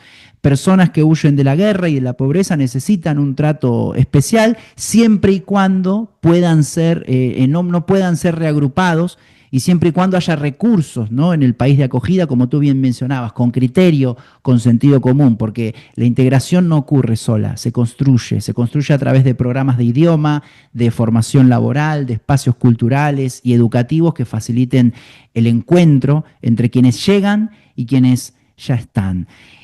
Emilio, un mensaje final para el canal, para la audiencia, un mensaje inspirador, esperanzador, de confianza que nos quieras mencionar, que ya nos hemos pasado del tiempo, por eso te pedimos disculpas, pero sinceramente el tema estuvo muy, pero muy interesante. Pues permíteme, Mariano, que para concluir enfatice nuevamente lo que considero que es fundamental, la conciencia. No nos dejemos arrastrar en el pesimismo, en el victimismo, en el derrotismo. Utilicemos el símil, por bárbaro que sea, de la rana hervida. Vamos a dar el salto. Vamos a dar el salto cambiando nuestra dinámica de vida, cada uno la suya. Y en la medida en que vayamos abriendo una dinámica de vida más consciente, más amorosa, más solidaria, vayamos siendo nuestra mejor versión, vayamos siendo, como decía Antonio Machado, mejores personas, personas buenas en el buen sentido de la palabra, nos abrimos, generamos vínculos, generamos círculos, círculos que llegan a otros seres humanos, círculos que nos relacionan de otra manera con la vida en general, con la naturaleza y con la tierra. Y ese es el camino. Estamos efectivamente en una distopía inmensa, pero a su vez es una enorme oportunidad para la conciencia. Finalmente todo tiene su porqué y su para qué. Todo tiene su sentido profundo y posiblemente el porqué y el para qué de la distopía tremenda que estamos viviendo es precisamente la oportunidad para la conciencia, para que demos ese salto hacia adelante y para que inauguremos en nosotros una mirada nueva, unos ojos nuevos que vayan generando ese mundo nuevo. Es responsabilidad de cada uno en su día a día y en su entorno más inmediato y cotidiano. Muy bien, recuerden amigos y amigas el blog de Emilio El Cielo en la Tierra, el sitio web de Conciencia y Sociedad Distópica, el proyecto de investigación, la asociación que preside Emilio, el sitio web es www.sociedaddistópica.com y la comunidad de Telegram e Instagram. Gracias Emilio por tu tiempo, tu compartir, siempre tan profundo y rico, y nos veremos más adelante, seguiremos trabajando por la Agenda 2033. Y ojalá nuestros encuentros sigan siendo humanos siempre. Al menos yo no tengo pensado crearme un avatar con la inteligencia artificial. Espero que tú tampoco, que sigamos con esta presencia consciente aquí. Y gracias, gracias y gracias.